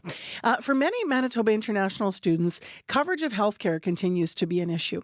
As an international student at Brandon University, Anugo Okudo had heard stories from others about what it was like to get care and be covered for it in our province, but he thought that having health insurance would make it easier to get care he needed when he needed it. It would not be until Anugo found himself at an access clinic speaking to reception that he realized that wasn't always the case.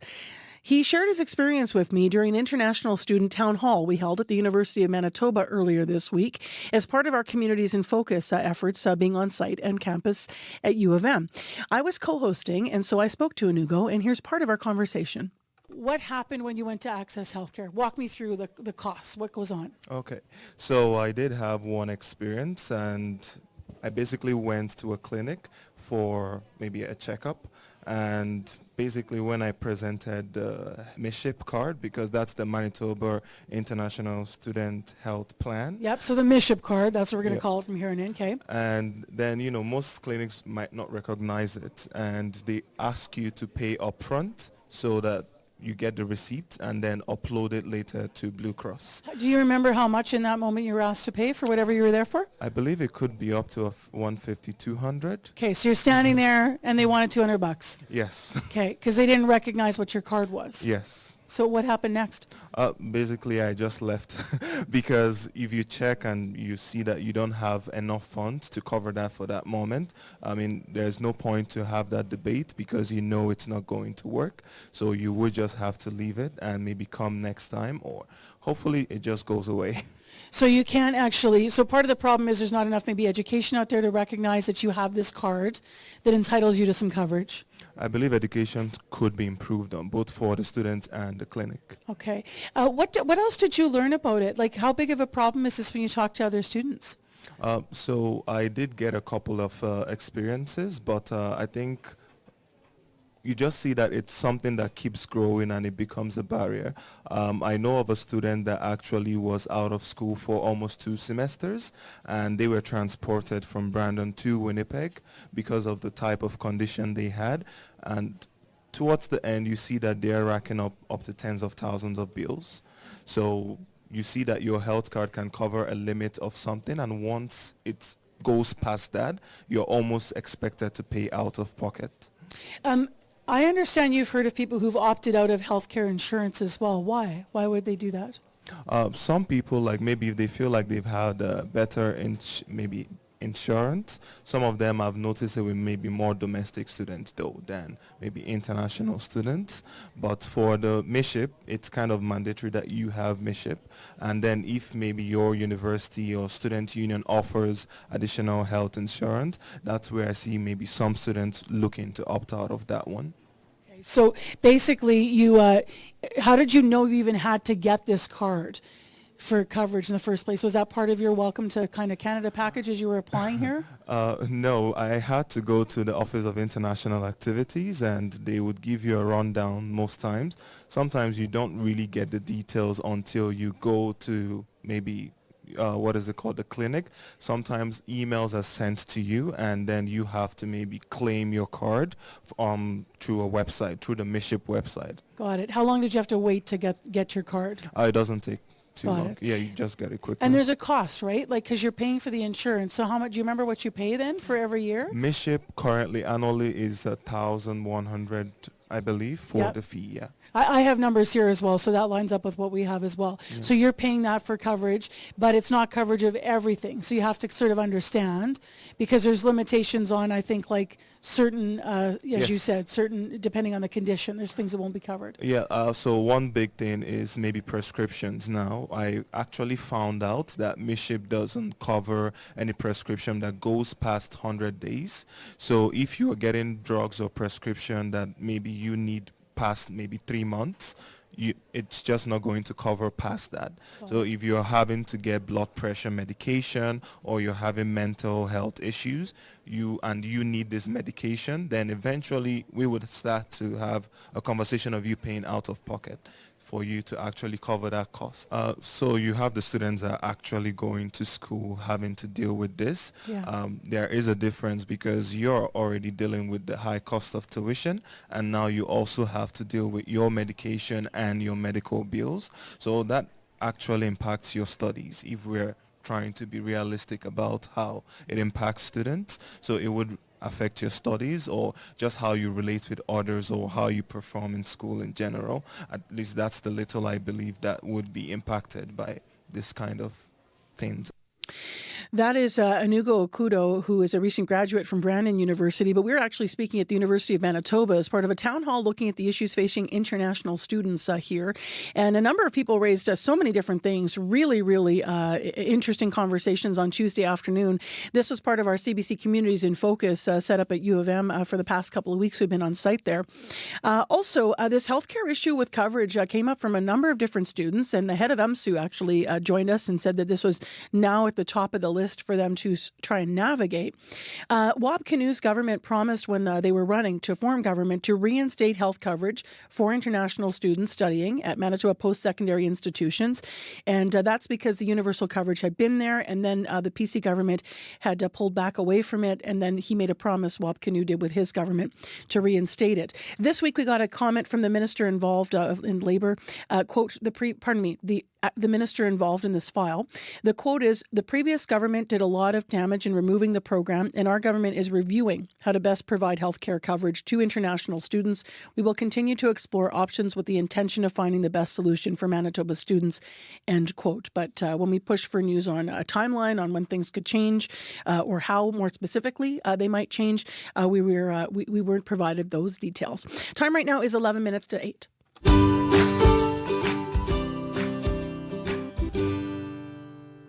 Well, let's return to one of the top stories that's been developing this morning. I'm talking about the plane crash over Washington. The investigation into what caused the deadly mid-air collision last night between a U.S. Army Black Hawk helicopter and an American Airlines jet is underway. So this happened at about 8 o'clock our time. The helicopter collided with the jet as it approached Ronald Reagan National Airport in Washington. 64 people were on board the jet. The helicopter carried 3 armed forces members, and so far there are no survivors. In fact, officials have said they're viewing this now as a recovery operation. Graham Braithwaite is a professor of safety and accident investigation at Cranfield University in England. He spoke with the CBC's Heather Hiscox earlier this morning about what investigators will be looking for and also how rare the circumstances are of mid-air collisions. So it really is an incredibly tragic event and thankfully a very rare one where we see a mid-air collision. But with busy skies, obviously there is a risk, and when traffic mixes, and particularly around airports, there is a challenge to make sure that we keep those aircraft separated. And here, where we've got a military and a civil aircraft operating in the same airspace, that there are sometimes additional challenges in keeping those 2 aircraft in the right place at the right time, and that both of those aircraft understand where each other is in terms of proximity. And in this case, clearly that's gone tragically wrong. And maybe we can get to that in what we just have as far as that transcript CNN is reporting. So air traffic control asks the helicopter crew. So everything to this point seems to be proceeding normally for the landing from the commercial jet. But ask the helicopter crew if they can see the American Airlines jet, ask them to go behind it, and then the helicopter pilot confirms, yes, they can see the jet and asks for visual separation. What does that all mean to you? So I would first say the challenge here is when we teach investigators how to do their job, we would say be very, very careful about just jumping at snippets of the evidence. Okay. Make sure that evidence is indeed correct. You know, we've got some things in the public domain. I think check that they are indeed accurate. check against timings and so on. And so that's really important to be really careful. But clearly what we're seeing here is a conversation between an air traffic controller and one of the two aircraft to ensure that there is safe separation. And in the case of the military aircraft where they're asking for visual separation, then they are taking a responsibility for ensuring that they stay clear of that landing aircraft. So the helicopter in this case is asked if it can sight the aircraft, so that's not unusual. And one of the questions may be, did they sight the correct aircraft? Did they interpret what that aircraft was in terms of its size and its position in the sky? And that will be a really difficult question to answer because sadly with both crews, it seems deceased. You can't go back and ask those questions. Even if there is a voice recorder, you will only record what is said. You can never record what people were thinking. Graham Braithwaite, professor of safety and accident investigation at Cranfield University, England, speaking earlier this morning with the CBC's Heather Hiscox. We'll get the latest on what happened last night over Washington, this crash, at 8 o'clock on World Report. Well, if you're waiting for a bus this morning at 8 minutes to 8, it's -8 in the city of Winnipeg, so pretty decent, but the cold's going to return. The question is, when's your bus going to come and how's that service going to improve? For most of Winnipeg, everything about Winnipeg Transit is about to change. This major overhaul to the city's transit system's been in the works and change is now set to take place on June 29th. So the goal is to deliver better service to riders with more frequent stops along some major bus routes, as we have been hearing in the news today. City Councillor Janice Lukes for Waverley West spoke about the magnitude of this. This is the biggest change ever to transit that's coming. Virtually every bus stop will change. I don't know how to put it out there. I know when Portage and Main was undergoing construction, I went and said that it's going to be chaotic. And no one's there, and it's not chaotic. So I think that I have to say what's going to happen in transit at the end of June is going to be fundamentally earth-shattering. It's a huge change. So that is really strong language. Let's find out how big of a change. A lot of people are wondering how you're going to be impacted by this. CBC's Bartley Kivas is in this morning to talk about some details. Hi, Bartley. Good morning. So we're 5 months away from this overhaul. What are the biggest changes that we can expect? Well, it's not just about a commuter. It's essentially for 3/4 of the city, for northwest, northeast, southeast Winnipeg. It is a complete overhaul of the routes. It's not just the names that are changing. The city has had for decades a hub and spoke model where most of the routes went downtown. They ferried passengers between downtown and more outlying areas, and the idea was primarily aimed at the commute. Well, as we know, there have been changes to the way people work, and if you recall, before the pandemic, the big issue with transit wasn't not enough people on it or transit safety, but too many people on it. Remember all the stories we did about pass-ups and pass-bys, or basically when the bus was too full? So they've completely overhauled transit. Gone is hub and spoke, and what's coming is spine and feeder. More of a grid system. Higher frequency routes that go north-south, some of them east-west, and feeder routes that come off of them. I spoke to Kevin Sturgeon. He's a senior transit planner for Winnipeg Transit. Many of our routes today go downtown. In the future, only what we call the primary transit network will go downtown. So the primary transit network are routes that are frequent, they're straight lines, they don't meander around neighborhoods, they don't have a lot of turns, and so they're very efficient, they come often, and they get you quickly where you need to go. For places in the rest of the city that are not close to the primary transit network, we have what we call feeder routes. So none of the feeder routes will go downtown, they stay out of congested areas, but they go to community destinations, to shopping, to schools, and they go pick people up at their houses when those people don't happen to live near a primary transit line. So what is going to happen here is also all of the bus stops are getting new signage. There's going to be a lot of change, and that's even going to, the change of the signage is even going to happen in Southwest Winnipeg, where they have effectively had the system in 2020. Since 2020. So is that where they're testing then? The part of the city that they're testing out this system in? How's it doing there? Well, it's not testing. It's there. Like what they did is they changed the entire system in Southwest Winnipeg in 2020 when the Southwest Transitway was completed. So more frequent service that goes down there, down the blue line, and then feeder routes that come off. Now, according to Kevin Sturgeon, and they've seen ridership data improve there. They've seen passenger satisfaction surveys improve. I don't have the numbers in front of me, so I'm going to take him at his word there. The issue is, the idea is to be able to get anywhere at any time.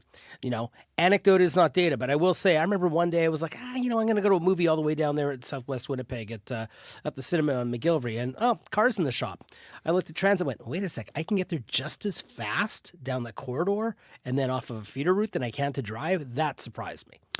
Councillor Janice Lukes, to look at this, the other perspective is saying that she does expect people will complain about three things. What are they? Well, she's expecting people to be in residential areas to be upset that if they had a bus going down their street that they were used to, that it may not be there anymore. We heard this when they were doing some feedback about this. We heard this in the Wolsey area. People sad about the number 10 bus going away.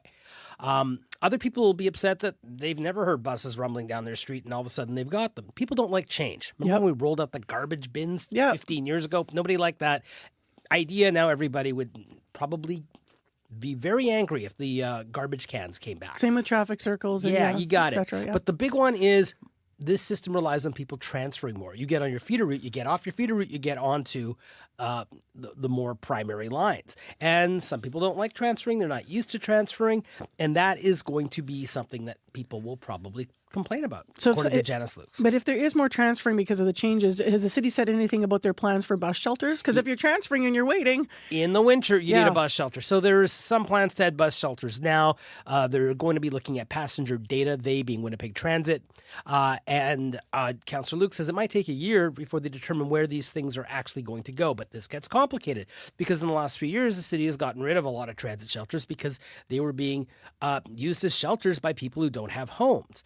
And some of them they actually dismantled or took the sides off. So we're down a number of transit shelters. Putting them back, that costs capital. So it'll be interesting to see that. I asked both Kevin Sturgeon and Janice Lukes how this is going to work, and they're putting some faith in the new provincial homelessness strategy that's going to try to find homes for people, Manitoba housing space for people who currently are unhoused. But we don't know yet how well that's going to work. We have 30 seconds here, but can you tell us how the plan's going to be rolled out? Yeah, June 29th, everything changes. They're going to look at it over the summer. The idea being that by the time the day after Labor Day happens, a lot more people are familiar with it. The summer is less of a high-pressure time because of lower traffic and passenger volumes. But also they're planning a communications rollout because let's face it, not everyone's listening to this program right now. Not everyone's going to pay attention to a City of Winnipeg advertisement in some place.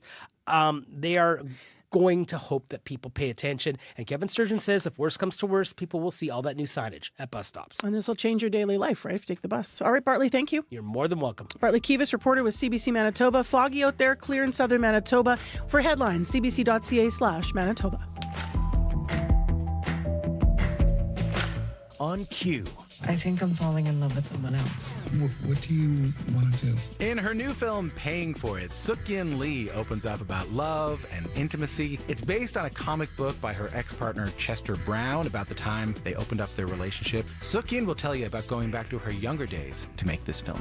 Q with Tom Power. This morning at 10:30 in Newfoundland. And on CBC Listen or wherever you get your podcasts.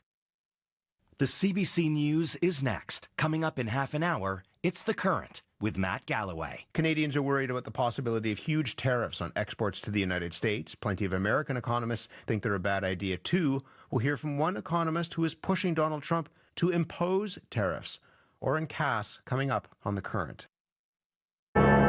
This is World Report. Good morning. I'm Marcia Young. This morning, we all share in a profound sense of grief. Washington Mayor Muriel Bowser is consoling her city. No one survived the midair crash near Reagan National Airport late last night. An American Airlines passenger jet collided with a U.S. military Black Hawk helicopter. A total of 67 people were on those aircraft as they fell into the frigid Potomac River. Emergency crews worked through the night. John Donnelly is chief of the D.C. Fire and EMS Department. Despite all those efforts, we are now at a point where we are switching from a rescue operation to a recovery operation. And we will continue to work to find all the bodies and collect them and reunite them with their loved ones. The CBC's Caroline Bargut is tracking developments in our Washington bureau. And Caroline, what is the latest on this operation? Well, Washington Fire Chief John Donnelly says 300 emergency responders rushed to the scene. Some got there within 10 minutes of the crash. They immediately went to work to try and locate survivors. He says the conditions were difficult. The river was cold. It was murky. As the hours passed, they knew there were no survivors. And that, he says, will take a toll on his team. Our first responders are resilient people, but yes, this call will be hard for them. Newly confirmed Transportation Secretary Sean Duffy says the helicopter and the plane were both on standard routes. If you live in D.C., it's not uncommon to see Black Hawks patrolling the Potomac River. Now, this one was actually on a training mission. The passenger plane was on its way to land at Reagan Airport. It is now in pieces, says Duffy. The fuselage of the American airline plane was inverted. It's been located in 3 different sections. It's in about waist-deep water. So that recovery is going to go on today. The National Transportation Safety Board has taken the lead on this investigation. It will be working with American Airlines to notify victims' families. And what do we know about the crash victims? Reuters is reporting as many as 15 people were connected to the figure skating community. Now, U.S. Figure Skating says several of its skaters were on their way home from a national development camp in Wichita, Kansas. They'd been at a national championship competition, then they stayed to attend this camp. They were traveling home with their coaches and their family. The Kremlin says Russian citizens were also on board the flight, including former world champions Yevgenia Shishkova and Vadim Naumov. The husband and wife team won the world championships in pairs figure skating back in 1994. They've lived here in the U.S. since at least 1998. They train young ice skaters in Boston. Their 23-year-old son, Maxim, he's also a skater. He may have also been on the plane. He had been competing at that U.S. figure skating championship in Wichita. Thank you, Caroline. You guys need a sign-off? Caroline Bargut reporting from Washington. U.S. President Donald Trump is asking how a crash like this could have happened. He posted on his personal social media site just after 1 a.m., and he raised questions about what caused this collision. My World Report co-host John Northcott has been digging into that question. And John, what have you learned? Marcia, in these very early stages of what will be a long and complex investigation, and even though officials aren't saying much yet, we did get a potentially key bit of information from the Transportation Secretary, Sean Duffy, when asked about what the crews of the 2 aircraft were aware of in the seconds before the crash. I would say the helicopter was aware that there was a plane in the area. We're hearing the airliner, as part of its approach, was asked to switch runways. With the American Airlines flight altering its path, the military helicopter was asked to go behind the civilian airliner. It didn't, and the prime directive for pilots in these situations, see and avoid, clearly failed. What do you know about the airport itself? While Reagan Airport is nowhere near the busiest airport in the U.S., it is one of the most complex airspaces. Just across the river from the U.S. Capitol and the White House, near the larger Dulles Airport, and with so much military and security activity, it is a challenging environment for anyone in the air. Here's Jeff Huddleston, former military pilot, appearing on the Washington, D.C. NBC affiliate. Even visually, very, very difficult. You're watching so many different things, thinking about so many different things, trying to line up for that runway. If the helicopter's not staying out of the way, which it's responsible for doing, this can very easily happen. In other words, it is the responsibility of the smaller, more nimble aircraft to avoid collision. Clearly, in this case, it didn't. Thank you, John. Thanks, Marcia. John Northcott with me in studio.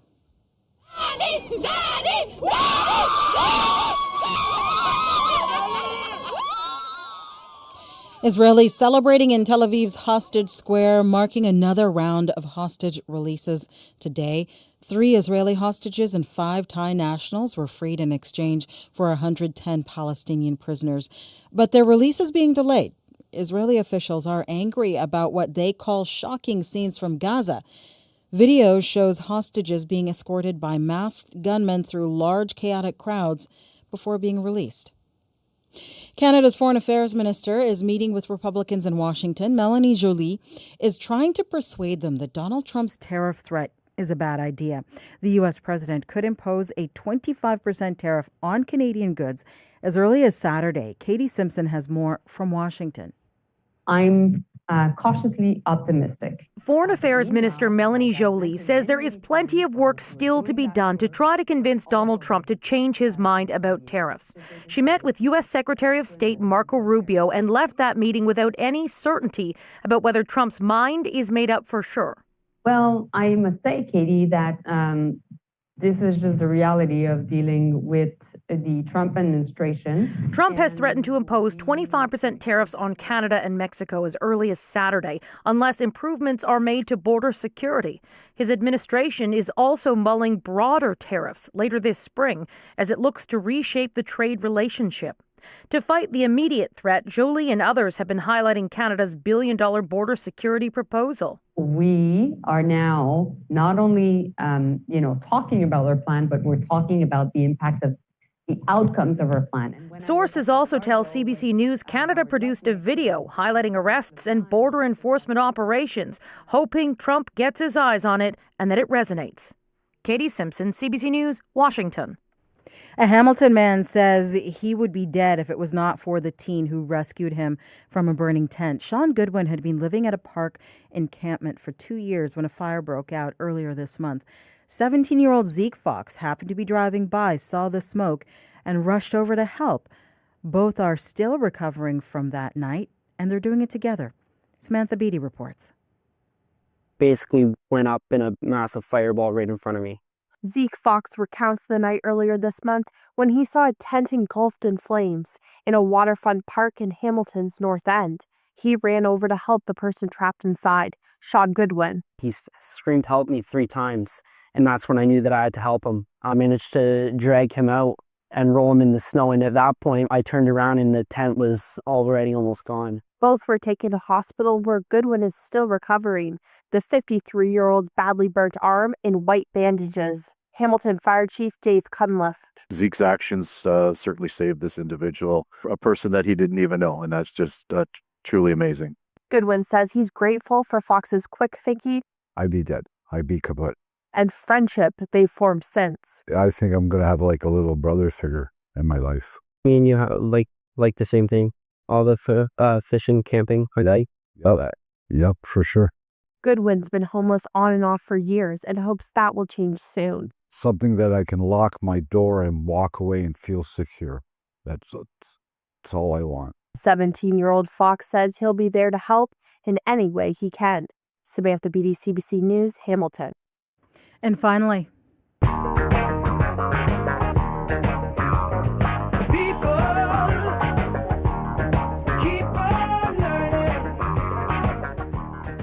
Stevie Wonder and some of the biggest names in music are coming together tonight for a cause that has affected many of them. The Los Angeles area wildfire destroyed over 16,000 structures. This fire aid concert will raise money for victims. The lineup includes Billie Eilish, Lady Gaga, No Doubt, and many more.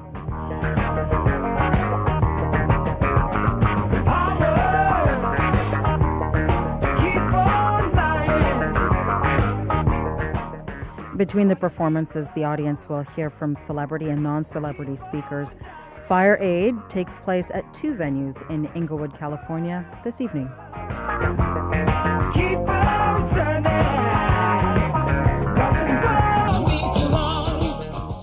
And that is the latest national and international news from World Report. I'm Marcia Young.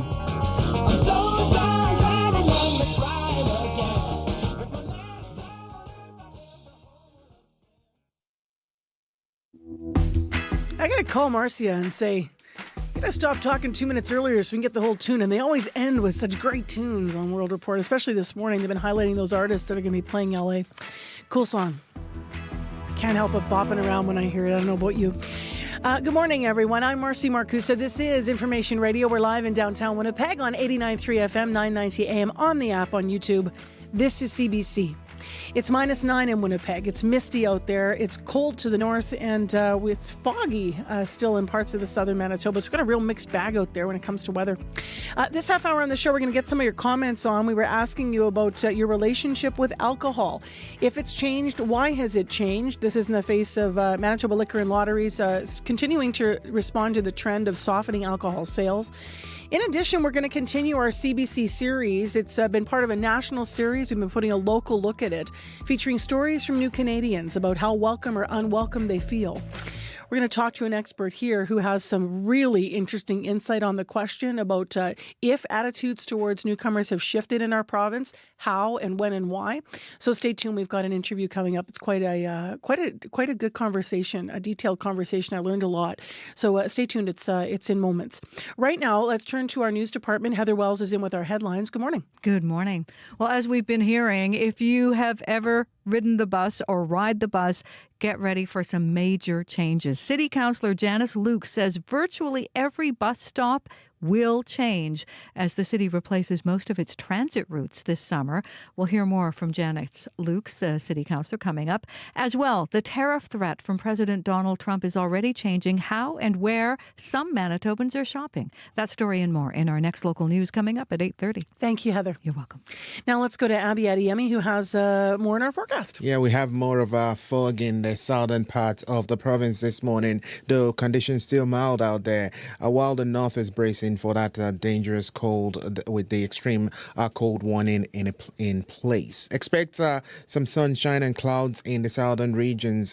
Winnipeg, for looking at Winnipeg right now, -9. We're seeing fog, and also outside the city limits, we're getting reports already that it's less than 1 kilometers on Highway 75. So you need to take care out there. The once this tapers off, we should be seeing a mix of sun and clouds, leading to a high of -3 with some light winds. And then tonight we'll see temperatures drop to around -18 with a chance of flurries and breezy conditions. But right now, Winnipeg, we are at -9 and some fog outside. All right, thanks, Abby. Thank you. Corey, the commute. Yeah, all morning fog has been an issue all over southern Manitoba. Recently got a call from Allison, even nearby Winnipeg here, Centerport. She says there's some bad fog there as well. But essentially, if you're in southern Manitoba, you're on the highways, assume fog is going to be an issue for you this morning. Here in the city, a couple things to keep an eye out for. Abinogi-Mikana westbound, just for today, there's actually a closure on westbound Abinogi-Mika to Pembina Highway, the ramp. And it's the ramp curb lane and the middle lane and the other middle lane on that ramp going Pembina Highway there. So that's for construction going on today, so you might run into some issues there as well. St. Anne's Road, and there's a construction zone in Niagara to St. Mary's Road. Northbound and southbound median lanes are going to be closed until February 7th for sewer work, so you may find some slow going there on St. Anne's. If you see anything else going on, give me a call on the CBC commuter line. That number 204-788-3093. And look at the updated images now. If you're watching on YouTube, you can see the sky shot over CBC. Earlier this morning, the fog had sort of not been creeping into Winnipeg, but it seems it is now. Yeah, and we're getting calls like Centerport, so it's a thing. So look out there on the roads. Yeah, you're seeing that just light haze over the downtown buildings now. Thank you, Corey. Thank you.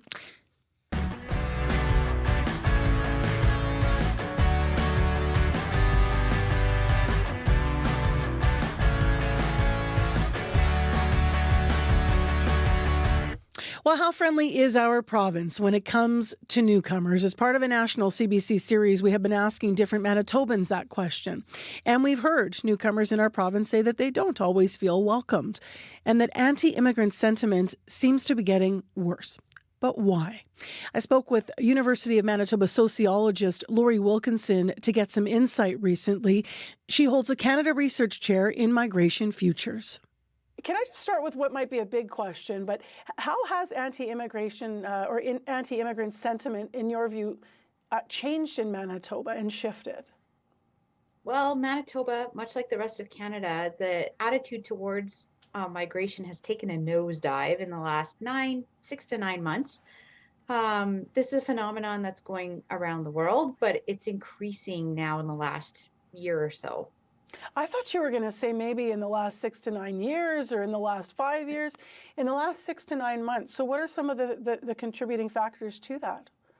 Well, I think as the economy hasn't rebounded from the pandemic the way we expected, attitudes towards the welcomingness that we have for newcomers actually go down in times where there's economic uncertainty. And then we have political uncertainty both on the national scene, but also on the international scene. And so when politics becomes uncertain, then people become a little more fearful or reserved about newcomers. Why do you think that more people are noticing this now?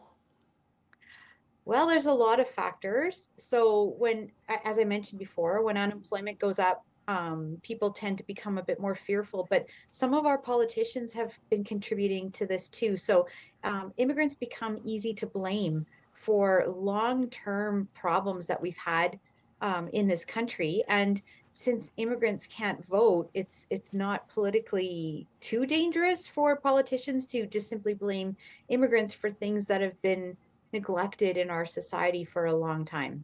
I'm going to bring up an example of the federal government here, and it's going to be the housing example, which will be no surprise to listeners or to viewers or yourself here. But obviously, the federal government last year, when they announced a sharp cut to the number of immigrants allowed into the country, that will be experiencing in 2025, one of the things they put forward was housing. They tied it directly to sort of housing shortages. How does that contribute to the trends we're seeing in the negative attitudes?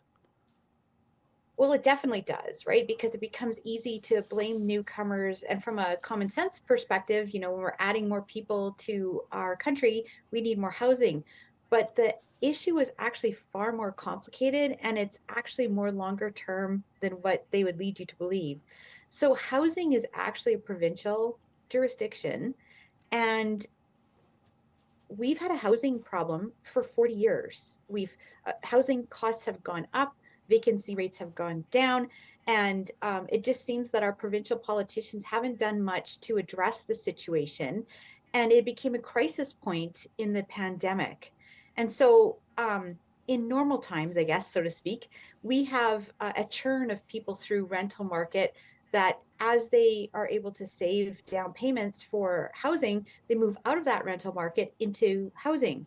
The problem is that the housing market, the prices increased so dramatically that the people who would have filtered out of the rental system and into the beginner housing system are priced out of that system. So now you have a group of people who would have normally have moved out of rental housing by this period of time, and they just simply can't.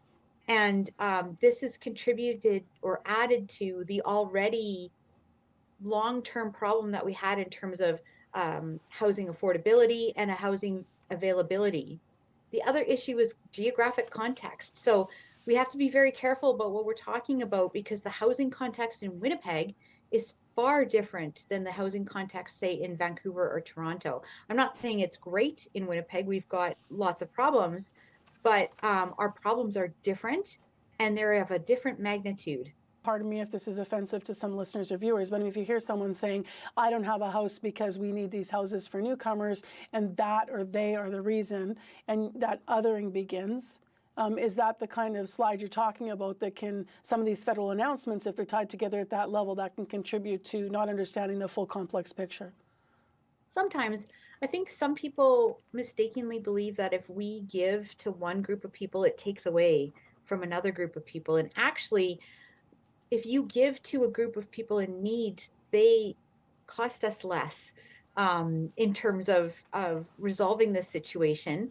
And the other issue is not many people know how immigration works, how immigrants live, and I don't blame them, right? Like, why would they know? I can give you the best example I can give you is with international students who seem to be taking the brunt of the discussion about housing. International students live very differently than Canadians do. They are more likely to live together in, say, 1 or 2 bedroom units, and Canadians tend to need bigger units and differently situated units, like not close to schools. And so we're finding in Winnipeg, for instance, that the number of international students that dropped this year, we're about 40% lower than we were in 2023. There's actually lots of housing available for the type of housing that students need. So there's many of our residences are only 60% capacity right now. Immigrants and international students become just an easy scapegoat for politicians to blame for something that actually is far more complicated. And we shouldn't blame the public for not knowing how the rental system works, or how the immigration system works, or how international students live and where they live, because they don't need to know that. I want to ask an attitude question, because we know that newcomers have always had to sort of worry about housing, meaningful work, of course. But upon hearing now in this series that safety is now a major concern for newcomers, and they might be feeling like they're not, as we said, feeling welcome, how does that impact a newcomer's sense of belonging in a place? Oh, it totally negatively affects that. Like, why would you want to stay in a society where the minute you step out of your home, you could be subjected to all kinds of racist name calling, or maybe, you're fearful of assault, you have difficulty finding a job, or somebody doesn't want to rent a place to you because of the color of your skin. So it absolutely affects the immigrants, but it negatively affects Canadians too. So when you have a rise in xenophobia against immigrants, a rise in racism, rise in Islamophobia, anti-Semitism, that all comes hand in hand. Hate moves together. And so Canadians who are here, who are not immigrants, are going to be affected by this attitude, because if it's easy for us to be xenophobic towards immigrants, really, it doesn't stop people from being racist. It doesn't stop them from being homophobic, Islamophobic, anti-Semitic. We have a survey that was commissioned by CBC. It spoke to a small sample, but it did find that nearly half of the respondents said they would leave the province for another province if given the opportunity. How does that fit in with what you're seeing, or not? So I think depending on how they defined opportunity, if they defined opportunity as job, which many of them would have, that number isn't actually much higher than it used to be.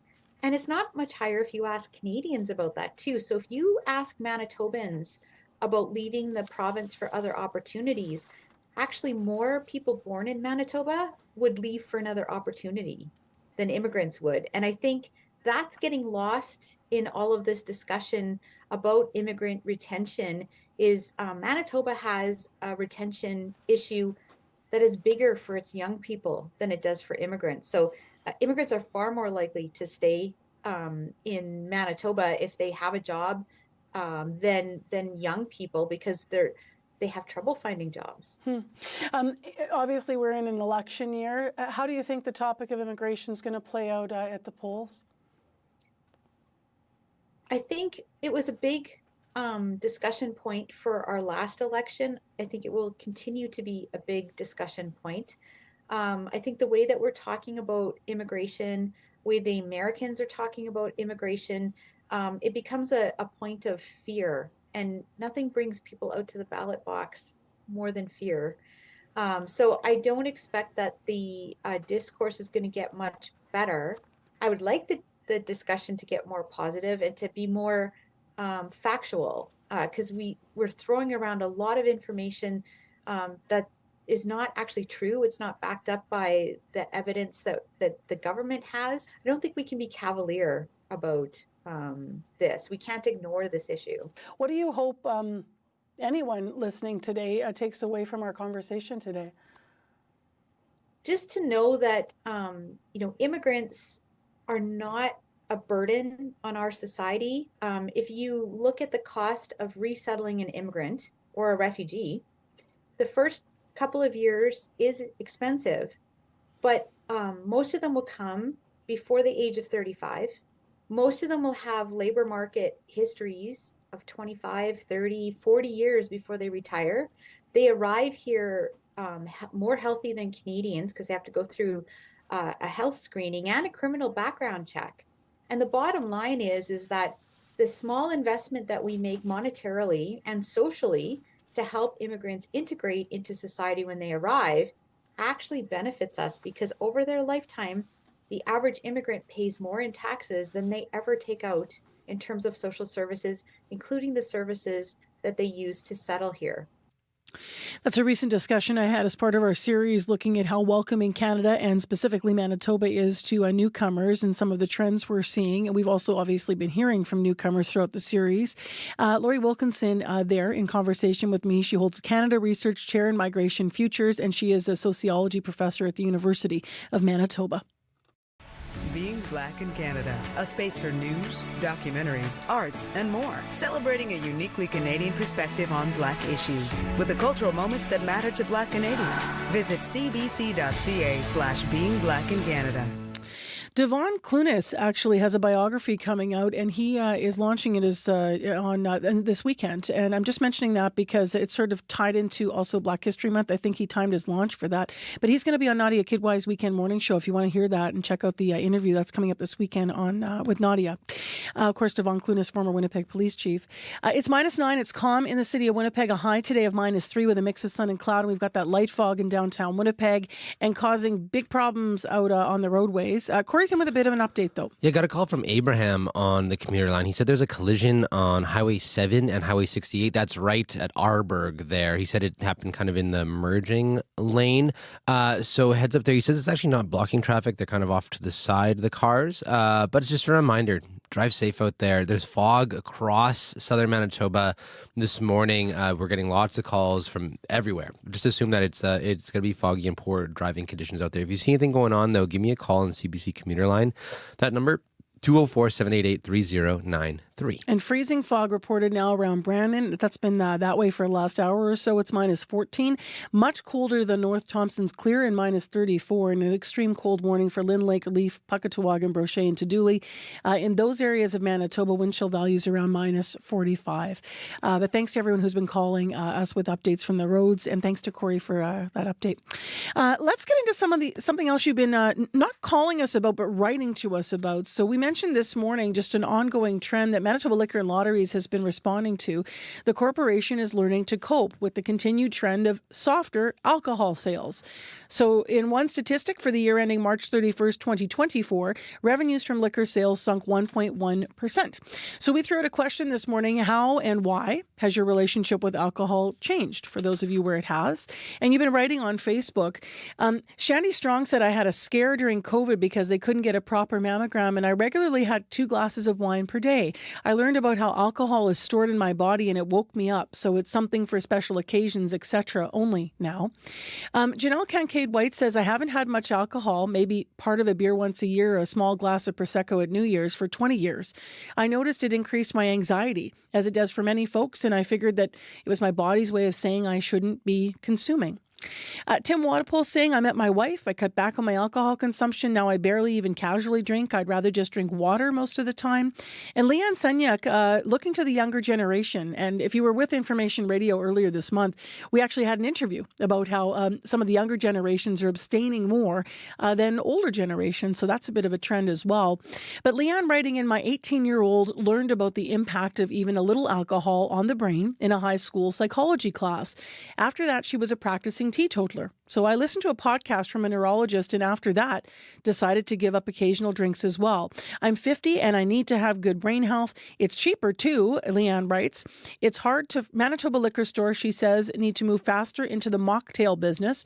It's hard to find a good selection of non-alcoholic beverages right now in Manitoba. So thank you to all of us who have been writing, all of you rather, who have been writing into the show this morning. I know some of that selection is out there in specific retailers, so there are spaces to find it, but maybe not as readily available as alcoholic drinks are across board. If you want to still weigh in, still time always on my Facebook page, Marcy Marcusa. During the show, we engage there. Or you can always give us a call if you'd like. 788-3205. How has your relationship with alcohol changed and why? If it has. Let's give some thanks here just before we head to the 8:30 news to the associate producers who worked on the program specifically today on items. They are Chidi Akuma, Kalkadamu Legeda, Bartley Kivas, and Jim Agapito. Thank you to all of you, especially just shouting out Chidi for her work on the Newcomer series as well. Right now, time for your CBC Winnipeg News. This is CBC News. Good morning. I'm Heather Wells in Winnipeg. At 8:30, it is -9, a mix of sun and clouds today, and a high of -3. We begin in Washington, D.C. At this point, we don't believe there are any survivors from this accident. Fire Chief John Donnelly with an update on last night's mid-air collision between a military helicopter and an American Airlines passenger plane. It led to both aircraft plunging into the Potomac River. 64 people were on that passenger flight, which originated in Wichita, Kansas. And at this point, 27 bodies have been recovered. Another body has been recovered from the helicopter, which was carrying 3 soldiers. Among the passengers on the flight from Kansas is a group of figure skaters, their coaches, and family members. They were returning from a development camp that followed the U.S. Figure Skating Championships in Wichita. U.S. Figure Skating has released a statement saying, quote, "We are devastated by this unspeakable tragedy." Well, here at home, Manitoba farmers are bracing for what might happen if U.S. President Donald Trump makes good on a threat to slap steep tariffs on Canadian goods. Agriculture and agri-food accounts for 7% of Canada's GDP, with 60% of ag exports heading south. CBC's Karen Pauls reports. We have piglets born every day. John Nickel employs more than 20 people to look after 6,000 sows on 2 southern Manitoba farms. We export to the U.S. every week. Nickel doesn't want to think about what could happen if President Donald Trump imposes steep tariffs and his American customers can't afford to buy from him anymore. Worst case scenario, shut down the farm. Not far away, Colin Penner is getting ready for seeding. Wheat, canola, oats, and soybean, all sold into the U.S. Penner has been preparing ever since Trump was elected president. Yeah, we've got the seed ordered, the fertilizer. We've locked in interest rates for the next 4 years. More than 2 million Canadians work in agriculture, 1 in 9 jobs. So John Nichols says the future of all farms is something everyone should be concerned about. We're making your food every day, so yeah, don't forget about us. Karen Pauls, CBC News, near Low Farm, Manitoba. Donald Trump's ongoing tariff threat on Canadian goods has a Brandon woman changing how she shops. Maria Askham disapproves of Trump's comments about Canada. She says buying Canadian and Manitoba products is her way of supporting the country. We need to see this as a very positive step, and that supporting local, supporting Canadian products is important for our economy, important for our culture, important for our country. Askham says she is not anti-American, but she now eyes grocery labels more closely to see if products are made here. And she says she's also looking to buy alternatives from countries other than the U.S.